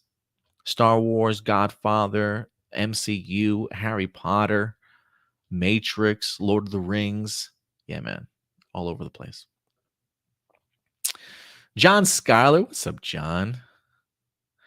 Would you like Hasbro to do more anniversary specials for older Power Ranger seasons? Or are you okay if our long running franchise takes a break and Hasbro focuses more on the reboot? If Hasbro can manage to handle both the reboot and our long running franchise, then I'm on board. I'm not sure if Hasbro wants to spend money on doing anniversary specials for the old season since we all know that MMPR is their bread and butter while doing the reboot universe. I know Super Sentai has been going on for more than 30 years, constantly putting out anniversary specials and new seasons, which in my opinion don't feel like special anymore because they keep coming out almost every single year. Would you like Hasbro to do more anniversary specials, or are you okay with the long running franchise taking a break and having Hasbro focus on a reboot? Um, so look, if Hasbro does decide to change course, I would be okay with the idea of doing more anniversary specials for older Power Ranger seasons. I just don't know if you would garner the same level of attention and love and a million views like an MMPR special has so far. I think MMPR is their bread and butter because MMPR is the impact to pop culture, right? It has managed to break the zeitgeist of the world and society that we kind of live in these days. Whereas the other Power Ranger franchises, as much as we love them, I'm not knocking them, I'm just stating the fact, they just have not influenced pop culture the way that MMPR has. So the fact that MMPR is Hasbro's bread and butter makes all the sense in the world to me, despite the fact that I'm sure a lot of people hate it. So c- would I like to see more anniversary specials? Yeah, I personally would. I don't know if they would come anywhere near close to being as successful as what might happen here for once and always, though. But in the meantime, I'm perfectly okay with Hasbro continuing their focus on the reboot and giving me a brand new world that we're going to be in. But there is a part of me that kind of hopes that they look. There is a part of me that hopes that they manage to find a way to include the franchise as we are today. And what I mean by that is I still want that reboot world, but if there is some sort of multiverse way that they can bring men into this world, or really separate them, like I don't want to go backwards, if that makes sense, right? Like I just want to go forward from the reboot point or go forward from this MMPR special and Cosmic Fury point and going forward. I don't really want to go backwards anymore personally. So if Hasbro is just going to focus on the reboot, I'm 100% okay with that. If Hasbro also wants to make plans to give us a reboot, but also sprinkle in some of the newness from the current franchise that we have now, and however way that they can make that work, I'm perfectly okay with that. But yeah, I just don't know if they would. Just don't know if the previous anniversary specials would do as well. But again, that's just me. That's just me. Kurt Moreno, DC's Blue Beetle. Hey, everyone. What do you think of the DC film Blue Beetle coming out this summer? With the film itself being one of the last in the DCU as we know it, are you confident that it could do well in both the box office and even reviews, as well as not meet the same fate as Leslie Grace's Batgirl by being test screened, considering both films are led by two unknown actors that the mainstream don't really know about? Unless you've watched their previous work, Leslie Grace was in the Heights musical, among others, and Jolo Maraduena in the Netflix Cobra Kai series. I know there are already a couple of criticisms with the Blue Beetle suit looking similar to Iron Man. I don't think it looks anything like Iron Man. I don't know what these people are talking about, which isn't really a big deal to complain about. I, for one, am really excited for this film. It already gives me Tom Holland Spider-Man vibes in the way. This could be coming after The Flash, so perhaps the film itself might have somewhat of an impact from it, or just be a one-off of him considering the reboot, unless James Gunn says otherwise. So James Gunn has come out and stated that he has seen Blue Beetle. They haven't made any changes to the movie. He enjoys the movie certainly for what it is, and has made mention that there is room for this Blue Beetle in his DCU, because according to him, the Blue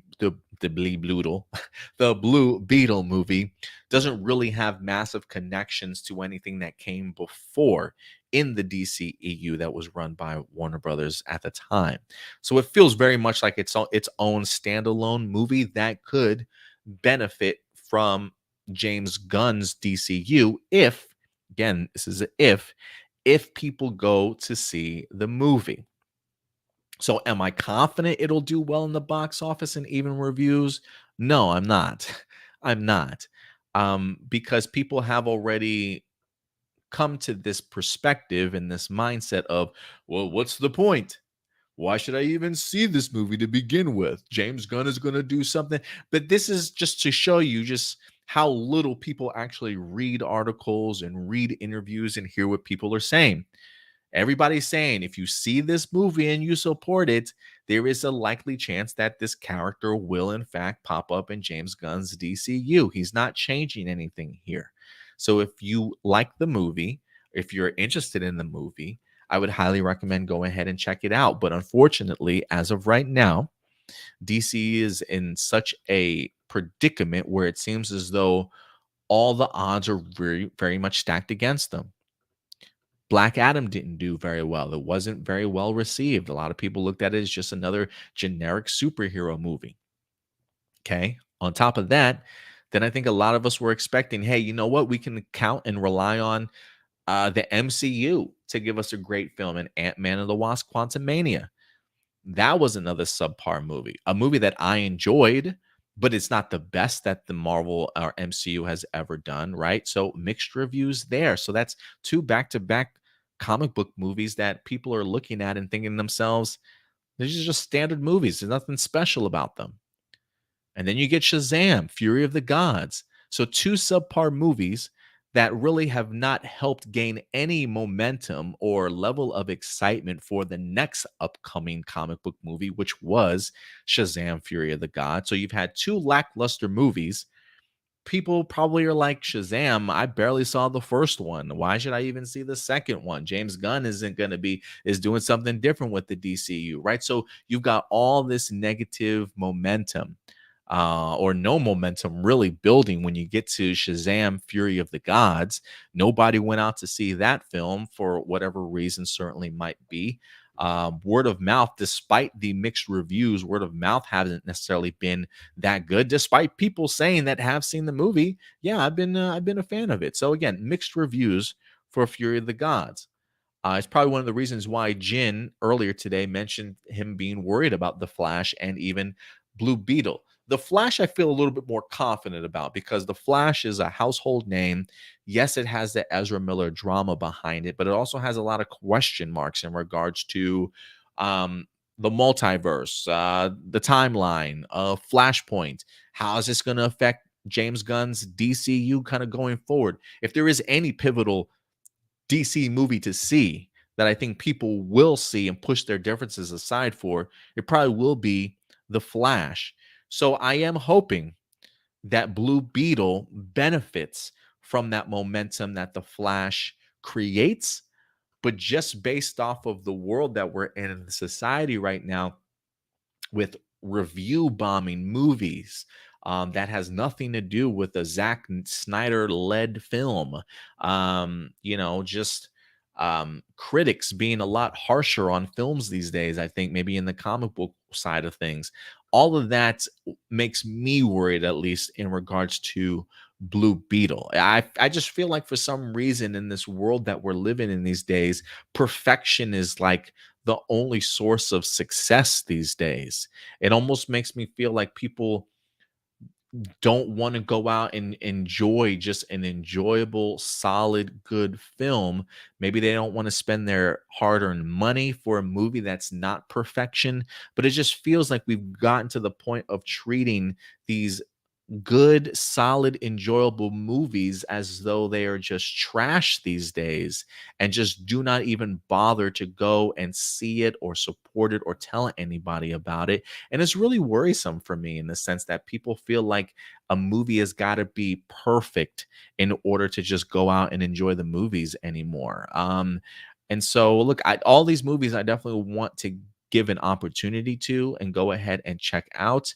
But that's the only way Blue Beetle is going to be successful, to push back against the negativity. And if you like Jolo Mataduena and what he did on Netflix, if you want to see a potential for Blue Beetle to have a bigger showing in the DCU going forward, the only way that's possible is if you go to the movies and support it. So no, I'm not confident in Blue Beetle, at least in regards to what it will do financially. Just because I just feel like there's just so many opposing forces right now trying to make anything the DCU does unsuccessful, and I think that's just terrible, just a terrible mindset. I think for us as viewers and as a fandom to certainly have, because by shitting on other people's work, it lessens the enthusiasm for a lot of people in the fan base. Um, and they get tired of it. They don't want to go to the movies to support this stuff because the negativity is just so loud. And when you become a part of that echo chamber, you're not doing anything besides just bringing down the rest of the superhero community. Not to say that you got to lie and say every superhero movie is great, but there are initiatives out there. There are people out there and fandoms out there, unfortunately, that are purposefully trying to make movies bomb and not be successful just because they can't get necessarily what they want. And it's a bit of a shame. It's a bit of a shame. And this is why we can't have good things. You know what I'm saying? People always trying to ruin things for us. So yeah. So we'll see how it turns out. I think that'll probably be my last question I'm answering today, Kurt.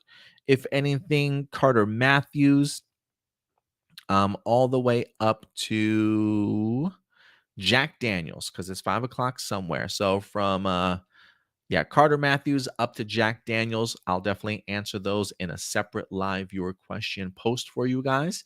So certainly look forward to that later in the week.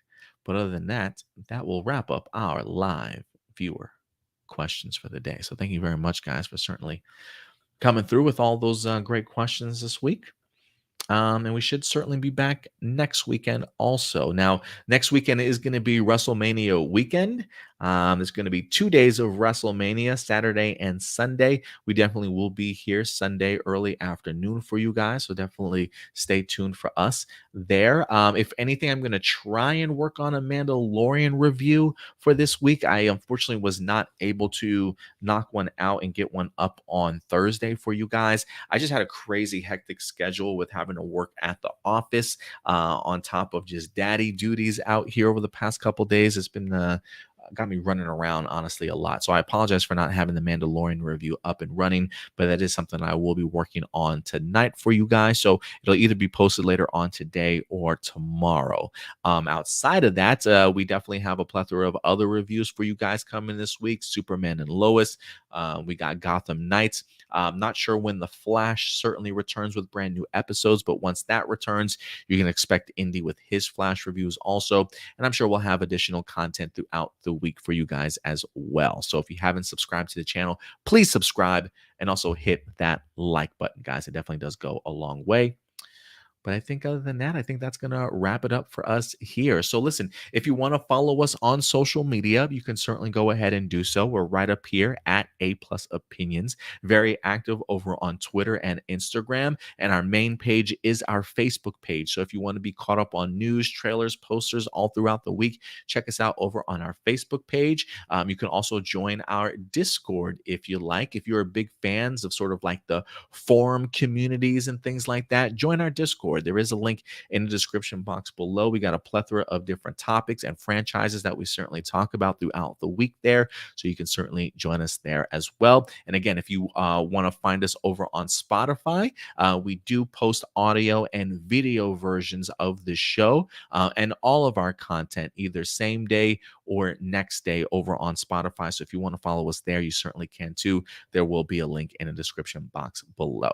But other than that, guys, that's going to do it for us here. We'll certainly see you next weekend. And until then, do me a big favor as always. Take care of yourselves, take care of each other, and keep it A plus. I'll talk to you later. Bye.